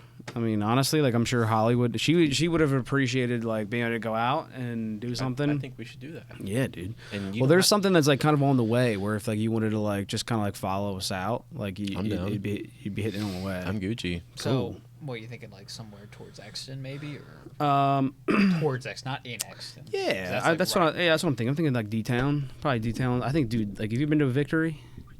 Oh, I've been to Victory. Shout out to Victory, the unofficial beer of the podcast. Sorry we went whiskey on you, but actually, so yes, I've been to Victory. Yeah, okay. And my brother Cullen, big Sour Monkey fan. Oh hell yeah! Oh my god, Sour Monkey is so good. I am not an IPA guy, but I've drank Sour Monkey. That's not an IPA. Well, it's no, a sour. It is a sour, but it is hoppy and like. Yeah, it's 9%. Yeah. Dude, but like, so 9%. You get halfway through it and like, man, this is water. Yeah, I'll have 6 of them. Yeah. So that's my favorite part is like, as an IPA guy, you're like, hops are nothing, bro. 9% or no, I'm not drinking. Other beers like 4% for $10. I'm like, I'm not wasting my time.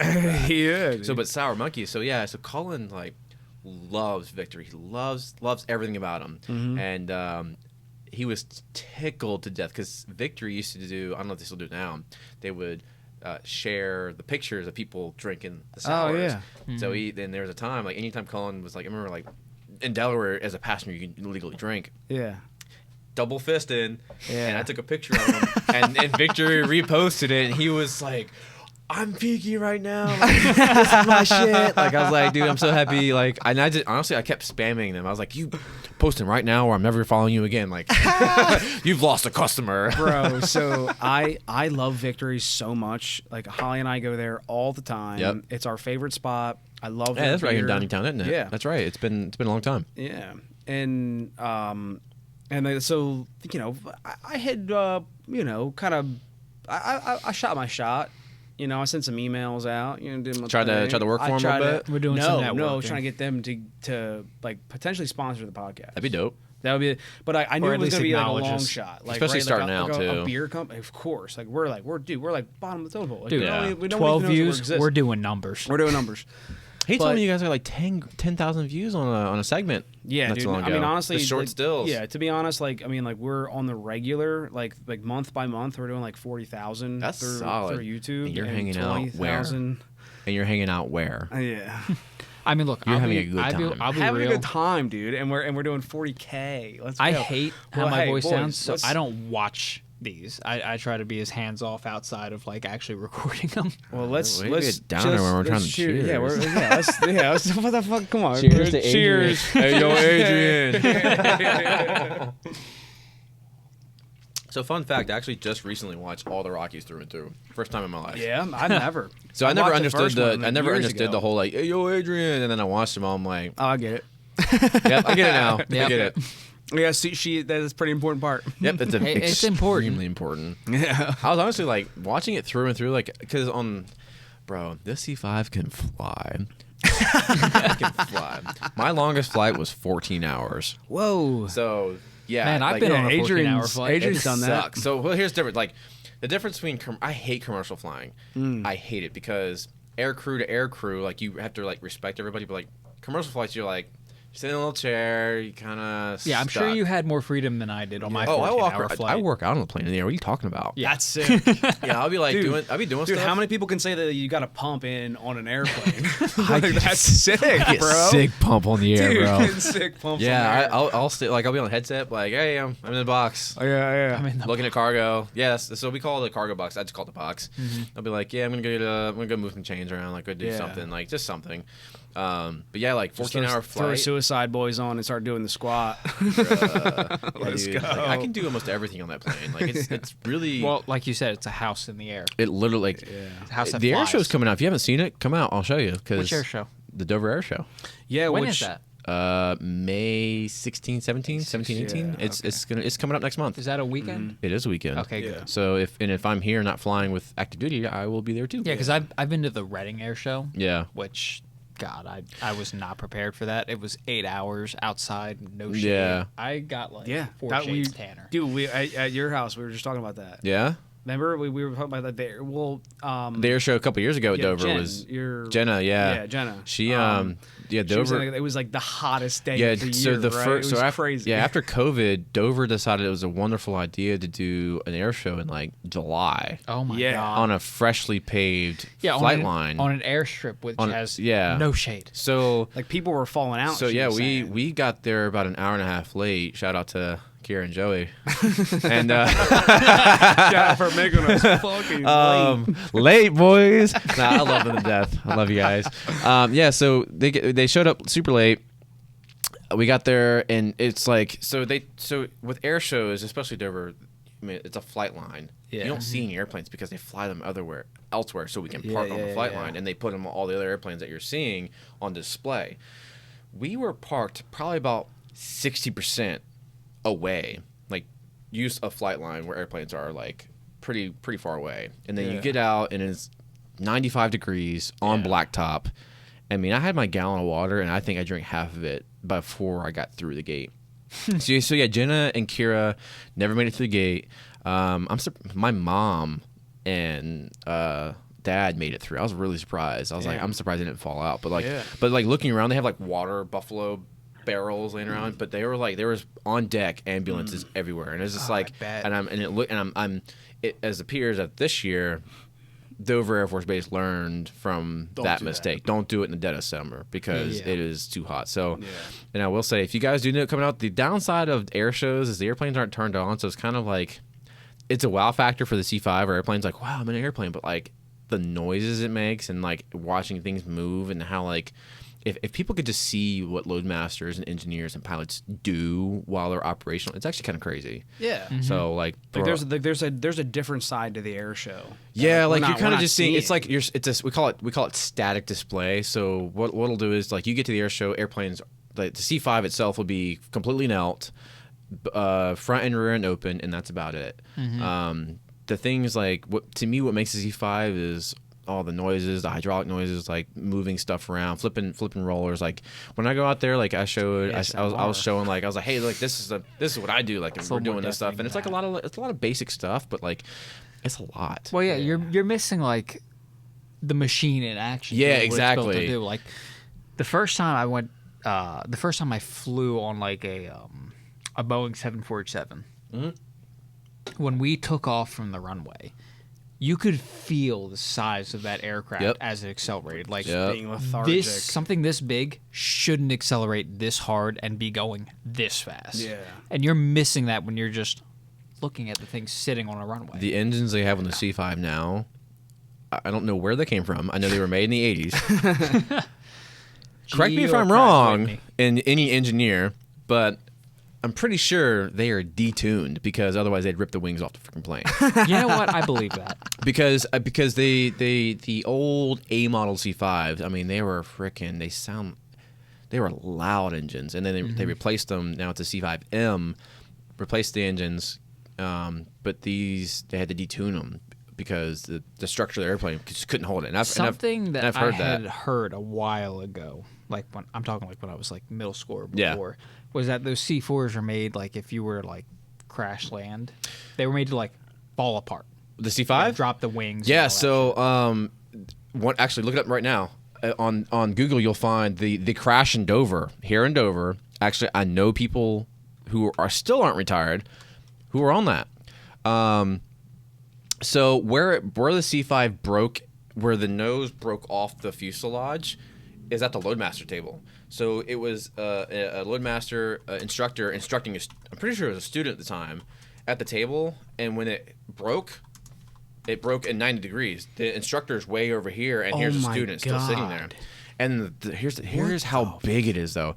The loadmasters and troop, because it was a whole crew coordination thing which is why there it is, right there. Shit. So I'm pretty sure. Holy shit. And I'm sure they'll correct me in the section if they ever listen to this. Brenda Kramer, who is retired, she was the one sitting here, and her student was right there. This back here is the troop compartment. They didn't even know they crash landed. No they said way. They said it felt like a I thought we landing. were good. Yeah, they're just like they felt like they were landing. But it also goes to show, like, there's another picture straight to the left on ground view. Yeah, like it's just the entire crew had no idea what was going on. So this is what we call a CRM. Like it's just there is something about a C5 that just makes me feel good. Dude, I do like it. They're huge, and honestly, you know what it is? It looks like a plane. Like the nose. It's the black nose. On the old school plane. Yeah, man. That has that like. Why does it say Operation Baby Lift? But it has that JJ the jet plane. I'm getting that like. Not that it's like this is like an innocent plane, but like the painting of the nose is just kind of giving that it's old school, warmer, inviting, like it's gonna be okay. Yeah, like I'm getting, no one else is getting the it's gonna be okay. There's actually a picture. It looks friendly. Yeah, if you type in C5 versus rest of the fleet, maybe you'll see how big it is. No. Before you showed up, I was showing Keith. I'm like, guys, I know the C5 is fucking huge. Yeah. I'm like, look at it next to like the C-17. Look at it next to like the C-130 because we play AC-130. Yeah, we play Call of Duty. We know what an AC-130 is. You know what my favorite C-130 is? It's the ones they don't fucking produce anymore. The one with fucking rocket launchers on it. Yeah. The thrusters. Yeah. I forget what they called it. Was that RATO or something, like rocket assisted takeoff? Yeah, so it was a C-130 that was supposed to take off and land. I think it's a jet J takeoff. It was supposed to. So I had a buddy of mine was telling me he was a C-130 dude, and he was saying that they produced a C-130 to take off and land in like of a field, like super small, super tiny. So it was on takeoff to take off like normal, and then it'd be 2 freaking jet engines. There you go. Yeah, on the side. But here's the other thing is too.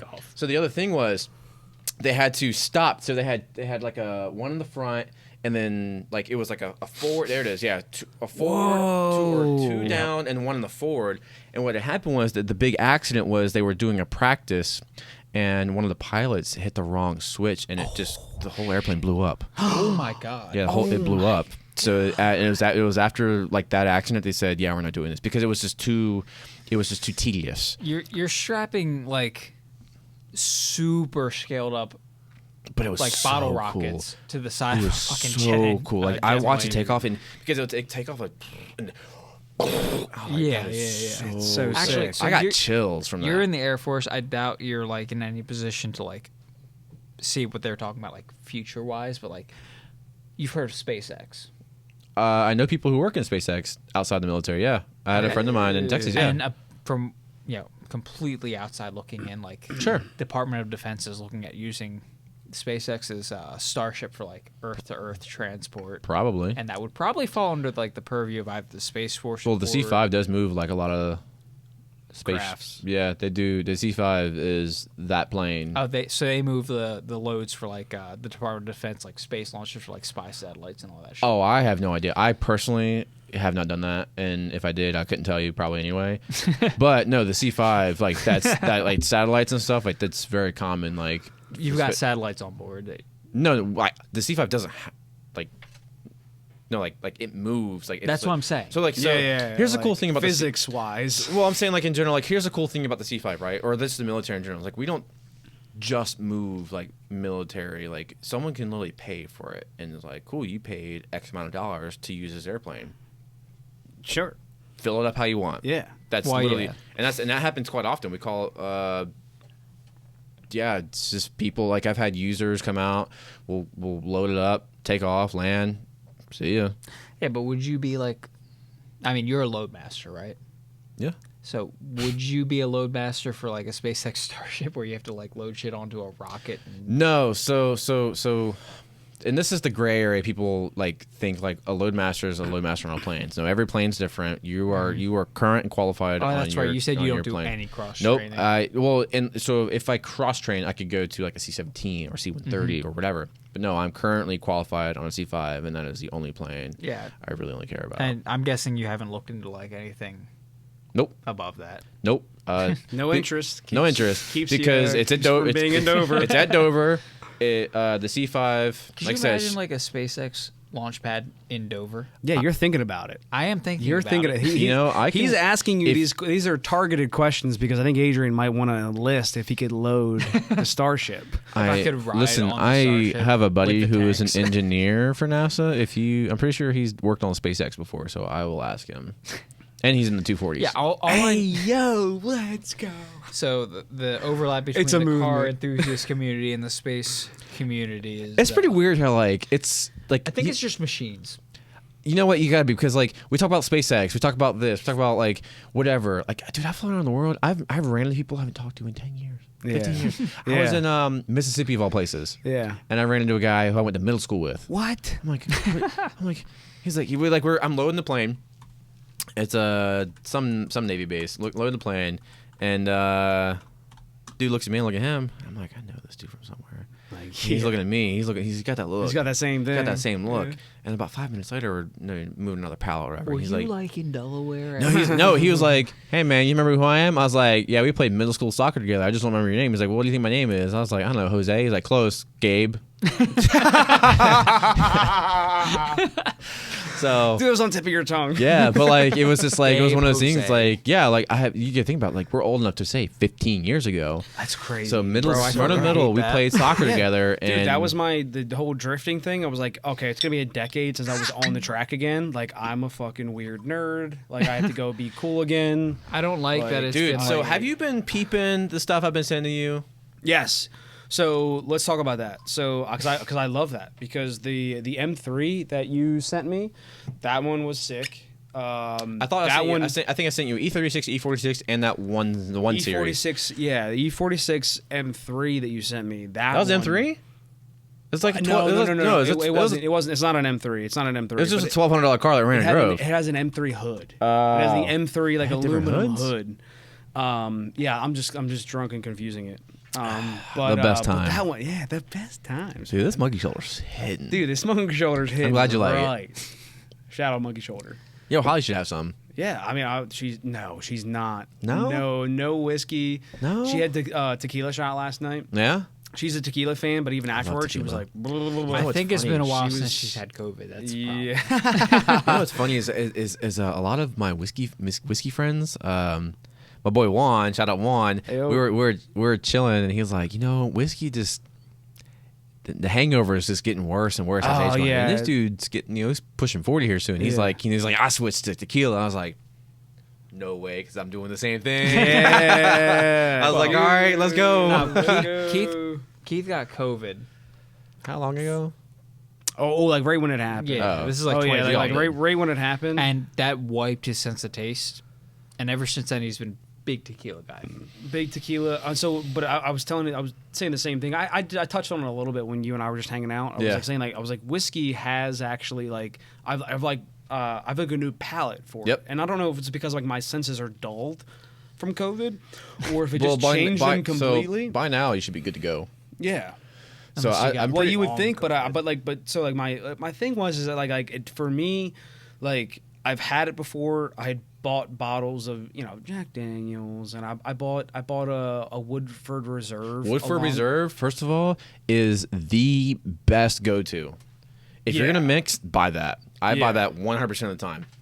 Yeah, total. But I didn't like any of those. I'm so aggressive. No, dude. No, I love it. And then, dude, when you're passionate about like whiskey and stuff, that's what I'm saying, dude. Like this it's Brent's fault. It's his fault. Niche. We buy Woodford Reserve so much, and it's like you can go if you can get anybody on base. Yeah, so much cheaper. Oh, so much cheaper. Like $30 for a bottle. But it's like I won't buy Jack. I won't buy. I will not buy Crown. Keith, do you know if like liquor period is like more expensive in PA than Delaware? Because I know beer is significantly more expensive. You guys got sales tax here. Yeah. It's not even just that. Like I'm going back like years. Oh, it's different state to state. Like there's like Buffalo Trace is a big in the whiskey. We'll call it whiskey tribe in general. There's spots like when we go flying, like specifically Brent's story. He was like, dude, I've been to Texas and it's like $35 for a fifth, whereas here it's like $60. Yeah, like okay. So yeah, we're in PA. Yuengling. Okay. A 30 rack of Yuengling, and I'm going back like years. I haven't bought beer in like forever, but a 30 rack of Yuengling was like $28 or something like that. That sounds normal. And then we go down to Delaware, and it was like $20, less than $20. Yeah. I mean, it's the same thing with gas, right? Well, yeah. Cost of living. It's definitely does liquor fall into that like same? I think that's shout out Total Wine, dude. I love Total Wine. Limestone Total Wine. Limestone, that's the one. Let's go. Sponsor me, please. You know they have memberships there. Yes, we went there. They trying to get me on. They were doing tastings in the store. I'm like, dude, is that's how legal, bro. Dude. Like we're gonna go drive. I'm like, are you driving? I'm like, I'm not driving. Yeah. So that was one of the things. So like it was. So again, like I didn't like whiskey, and I remember I tried. They have a sick selection there. I think it's George Ocean is whiskey. Yeah. It's a bourbon out there. Yeah, it's got. I think it's got the boat on it, right? Yeah. With the tentacles and stuff. You're right, George Ocean. They did like tastings on it. Yeah, I remember like I tasted it and like fucking hated it. Yeah, I'm not a fan of that either. So, but I bought a bottle of it, after COVID because I knew that my taste buds were I'm hitting now. Yeah. Now I'm hitting. I'm batting 10 for 10. I feel like with my taste buds. I'm like I'm good to go now. Thanks COVID. This is all Start water. Fresh. Thanks COVID. So I'm doing.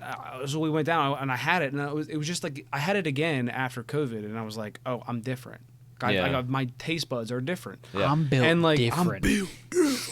He built different. But Adrian's like his favorite part of that story is like when I figured that out is like when I had COVID, we were making tequila sunrises. So a little fun. That's a Saturday drink that you have on a Tuesday. Oh yeah, it's every day Tuesday. God damn. Nah, but it was on the weekend. But that's the I want a boat, but I can't afford a boat. So I'll have that. If you got a boat, hit me up. But so I was just cleaning up and I was like just like wiping water away like off of the thing off the counter, and then I forget, I don't know what I always tell this and it's not the right order. So you're telling me you were hammered and you didn't even know it. What I did is I smelled it and I tasted it and it was tequila and I couldn't taste the tequila. I was just wondering if I could taste it because everyone was saying that you couldn't taste. So you're talking about COVID type stuff. Dude, I remember he lost his sense of taste. I swear to this day, gasoline does not smell the same. Okay. So this is I still smell the same. We're going into the CERN particle collider. You think like this? I'm kidding. Brent, I keep bringing this shit up. So like Brent got COVID to this day. If you go use the bathroom, like number 2, he can't smell it. He'll walk in and be like, he'll whatever.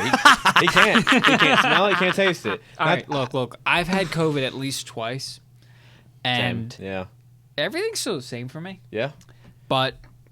Did you? I'm a big peanut butter fan.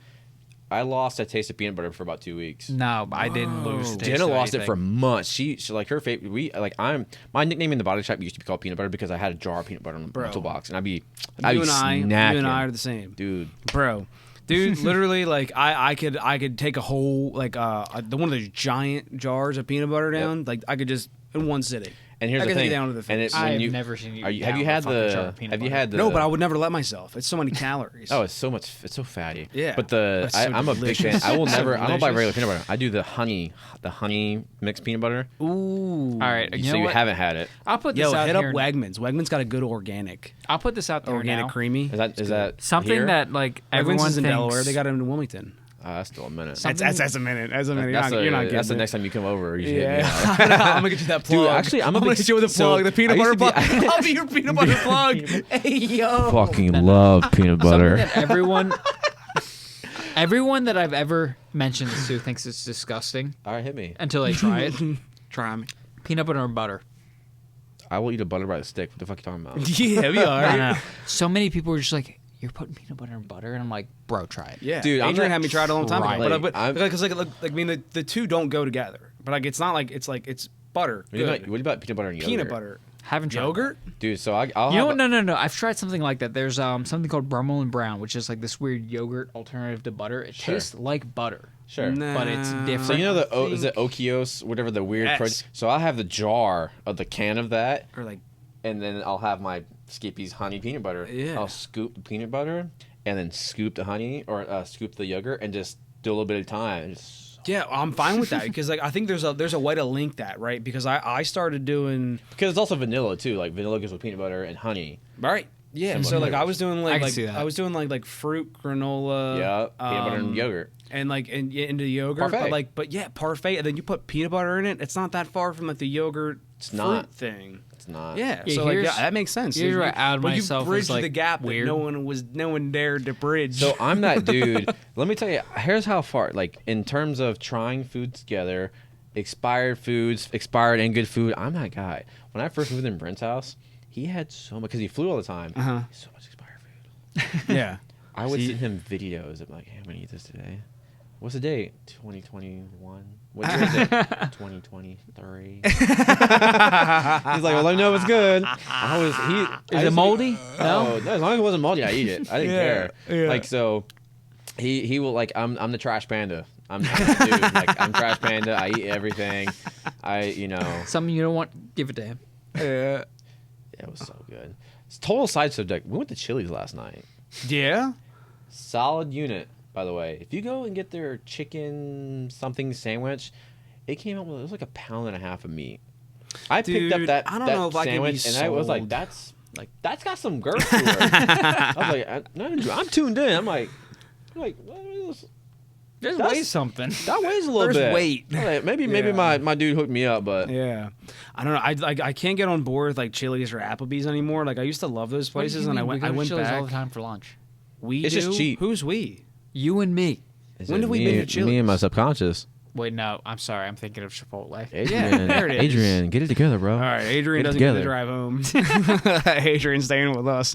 He's hanging for a bit. That's fine. Yeah, I know we're kidding, but Chili's, Chipotle, same. No, but like Chili's, completely different, but so completely different. But yeah, Chili's is solid, bro. Like I say it's solid. I eat it a lot in like when I'm in Germany, just on base. It's just right there. Dude, how different is that? Honestly, That's compared to wild. last night, that menu in Germany is way better. No way. Way better. I mean, that's kind of like the running theme. Like, you go to McDonald's in another country, and it's way don't better get me than we have here. We're getting started. We're talking about food association. The amount of times, like, I've gotten drunk, or like sangria, right? We'll talk about sangria. In Spain, sangria and food quality wise, the hangover is so much less because all the food we eat here, 80% of it's processed. Oh, and here I thought I was just getting old. No, it's literally like so. Well, we find like, in you Germany, think, like European food is so much less processed. Oh, Now, yeah. And you talk to people like, "Oh no, American food is so good." Well, yeah, but it's not real. Yeah. That's why you feel like crap. Yeah, and Like- like the thing that I always I give an example because I understand what you're saying, but for a lot of people that doesn't really resonate. They're like, pa. They're like, no. Like they banned Ritz in Europe. Yeah. You can't buy Ritz Dude, crackers even down in to protein Europe. bars. You can't get the same protein bars here as they are. Yeah, no. You look at the ingredients list of anything here versus anywhere overseas, and it's like half the size. It's like we lift. I'm trying to meet my protein goals, I do meat every 3 meals, and then you supplement. Mm-hmm. Your supplementing food is still it's like protein bars are completely processed. Mm-hmm. Yeah, I know. And the problem that's is such a good argument. It's so expensive. That's such a good argument. Like it's whey protein, but then you keep going down. Like we'll use pure protein, right? They have really good protein shakes, and you start looking at the ingredients list. Now their protein bars, sure, they're pretty natural, we'll call it, but their protein drinks are pretty processed. And you start looking at I dived into the Reddit. I read the Reddit thing. And they were like, they start talking about like, oh well, this, and this, and this. And then you start thinking about like, well, of course it is a different individual perspective, right? Mm-hmm. Does it affect me? Yeah. It's like lactose intolerant. Everyone's lactose intolerant. Yeah. But how tolerant are you? I am very slightly tolerant. Yeah. So it's like, if I'm having this drink and they say, okay, inflammation, number 2, blah, blah, blah, congestion, whatever. And you're like, does this happen to me? And if it's not, is it worth buying? Yeah, it's 30 grams of protein per drink. Let's go. Let's get some protein, boys. Yeah, it's like you look at milk, it's got plenty of benefits. I can't tell you the last time I had milk. But if you're lactose intolerant, it's not worth it. Dude, you're out on milk? Dude, I'm so dairy. So like I said, everyone's lactose intolerant. I'm pretty... Like on a scale of 1 to 10, how much is your tolerance? I'm 5. I'll call it 5. Yeah. Like I can't drink milk and go out for a run. I'm like a 2. But like I won't like. I also feel like recent years I started feeling like, man, I'm having milk. I kind of feel like crap like after the fact. So we do almond milk. I think there's a tolerance with how much you drink it and how regularly. It's just dairy in general. Like I to this day, if I eat a pizza, next day, bro, I already know what's happening. Bad down. How are you with eggs? I honestly don't eat that much eggs because I think like there's a like Holly started getting like irritants to eggs where like it would just like kind of upset her stomach. Yeah, she just honestly, like she'd eat eggs and then just kind of like I don't know what it is. Why does my stomach hurt? Like she's got like a. I don't know what it is, but one time could be eggs versus egg whites. Could be. So that's where we started eating more eggs and she hasn't really noticed it. So that's the thing is like as logical adults as most of us are, it's like I'm feeling like crap. Okay, well let's start dissecting it. When do you feel like crap? What did you eat? Is it something you ate? Okay, let's eat the same thing. Do you feel the same, or did you just have something prior that hurt? Right, you start dissecting it, like diagnosing a car. Same thing. Yeah. So like, I don't eat a lot of eggs because it's a lot of fats. It's not a lot of protein. I'm the dude who's like I'm ready to get up and go. Like Yeah. Whatever. Jenna, she'll do like some egg whites and then do like feta cheese because it's like super protein. Oh, but yeah. but that's still a lot of dairy. So like I'll have a couple bites and then I'm like, all right, I'm good. Yeah. Like I don't need to eat a whole I lot. don't know, man. Like, 1 year eggs are healthy. The next, it's terrible for you. The next, it's good for you again. Well, here's the grand scheme of things is take care of your body physically and just eat within moderation. You can you can eat McDonald's every day. Just don't overdo it. Well, and like maybe not even like to go as far as every day. You're definitely overdoing. No, I mean, but no, like that's not even order like a quarter pounder. I know what you're saying. Yeah, I like because like it's one of those things where it's like Get a fillet fish. well, This is good for the brain, right? I think it's one of those things where it like literally it's not even it's not always the quality of what you're eating. It's like it's the quantity of what you're and that's eating. with everything. So like obviously processed stuff is no good, but there's also like dudes who are out there like eating processed stuff. Well, welcome to the U.S. where everything's They're processed, still so. lean. So I don't know about you, but like I'm a dude who puts on weight real easy, but I can also shed it really. I don't want to say fast, but I can shed weight pretty good too. My weight's pretty static. Yeah, But like if we have control over our weight. like if I eat, No, I don't have control. I do. It's just we where do. it is. like if We I want to do. put on weight, like muscle, I have to remember to eat lean. So a lot of turkey. If I do ground beef, it's just strictly like 99. If I get you're going 99, for 95, lean like beef. lean. And then anything else, if I'm getting fats, it's usually like scooping peanut butter out of the fucking jar because I like that shit. Or my snacks. Like my wife is a snack. Like I'm on that seafood she's a dessert diet. girl, so like she's got crumble crumble cookie. I haven't had them. It's I'm an it's great. insomnia freak. Here's the problem, right? Insomnia It's cookies? same. We'll call it same. It's the same thing, right? Processed cookies. Let's go. My buddy in the gym the other day, he's like, "Did you realize how many calories are in that?" I was like, "Honestly, I didn't even think about it until you said something." Because I will house dessert. I don't buy desserts because I know I house them. I'm one of those dudes like, if I don't buy it, I'm fine. But the moment it's in front of me, I'm like, No dang, willpower. that table is not empty. That table should be empty. Like even though I'm full, Yeah, when it's that's not got in to front of go. you, if you're making the choice to buy it, you're good. Oh, I'm solid. Like if I it's won't in buy front it. of you, it's out the But window. so she was like, it's like crumble cookies. It's like apparently, allegedly, I haven't looked it up, and we can look it up. Half or even I don't know if it's a quarter or half of a crumble cookie is 400 calories. Bro. I'm fine with that. No, That's a lot, bro. For half of a cookie? not even. I don't even half or what is. We're talking like half a cookie? And the amount of like crumble with I'm like, Yeah. yeah, bro. Nutritional and allergy information. And also like, I started tracking again. Ooh, the macros. Yeah, like I try not to, but then like honestly, like if you track it, you really get it's a natural self-discipline. So yeah, that's what I figured out. So like per cookie, so per quarter, 720 per quarter. Oh my. Serving a size quarter. is a quarter of a cookie per cookie. So is that's worse than what I 720. just said. Yeah. Oh my. One So cookie is so I ate 720. probably I had a bite of each cookie. So we had 4 cookies. I had a bite and then some, and I'm like I'm a dude like That's if one. I, That's if, 1K in cal. If I so yeah, I notice it because I'm not hungry the rest of the day. I'm like, so if I eat donuts, Krispy Krispy Kreme Don't get me donuts. started on donuts. So like boy, I wish donuts are Krispy up donut, there. Kreme's yeah. still around. So like I eat that, and I know if I don't work out and do cardio, like cardiovascular, like just get moving, I'm not gonna be hungry the rest of the day because the amount of fats.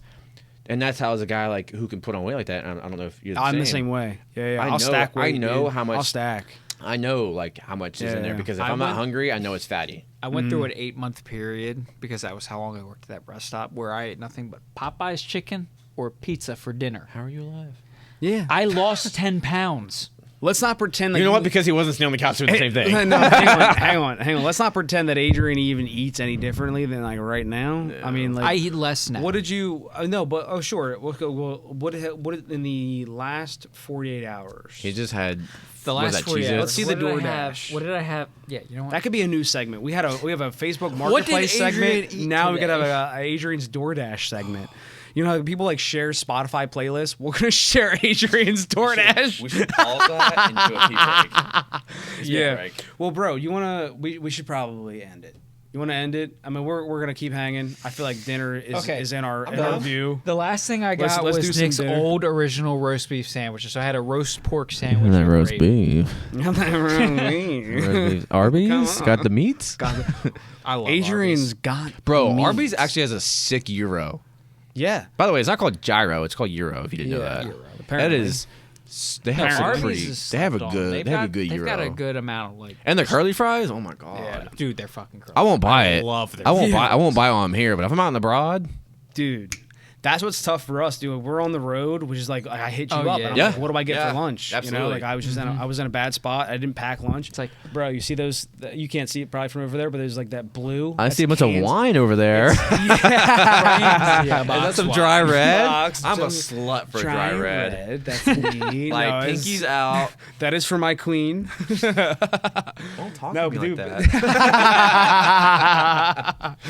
Dude, so over there is there's a ton of canned chicken. I'm a big canned chicken guy. Mayo, canned chicken and canned tuna. Yeah, dude, best. And I just get a little funny with like the the iron. Okay. You know, you get a lot of like iron from the tuna. Yeah. No, so it's mercury. Magnesium. You gotta worry about mercury. So he's not very tolerant to mercury. Yeah. Well, I don't think it affects me, but like my mom was just like, I eat a ton of salmon, so which supposedly is a low mercury fish compared to like. Did you buy it or did you fish it out yourself? Because if you're fishing it from Pennsylvania or Delaware, you probably should be eating that. Don't eat it. Don't eat it. He's like, I live near an industrial plant. I'm gonna eat that. No, man's gonna be X-Man in a second. He's gonna superpowers. Yeah, yo. And that beard grew real fast today. Wait a minute. Yeah. Adrian what's coming out of your knuckles? Adrian just.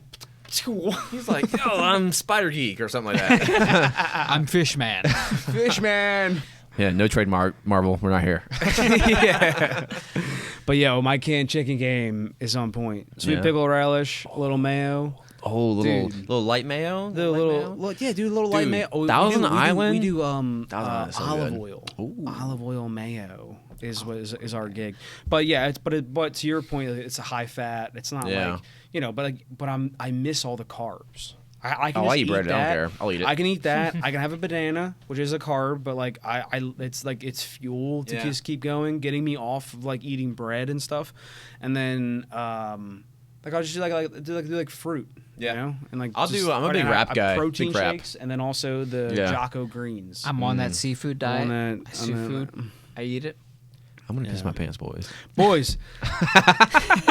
It's Doug. Hey. It's been great. It's been Doug. You're the man. Doug Dimmadome, dude. owner of the Dimsdale Dimmadome. Yes. Listen, Adrian, you need to calm down right now. Stoked to be here. Love to come back soon. Yes. This is awesome. Dude, we can talk for hours, dude. You're gonna be back. Sure. Dude, we touched maybe 25%. Yeah. We got. But you're the man. Everyone's going to love this podcast. I hope the video comes out great. Yeah, we've had some technical difficulties, but we'll figure it out. Dude, I'm here for it. I will drive back another every time. hour and 23 minutes. So we're like 3 fucking Dude, we have 3 more hours of this. We can do it. All right. Let's get some food. Let's cap it. Let's get some food, boys. Get some fucking food. Doug, thank you. I appreciate being here. Thank you. Thank you. Cool. Let's go. Yeah.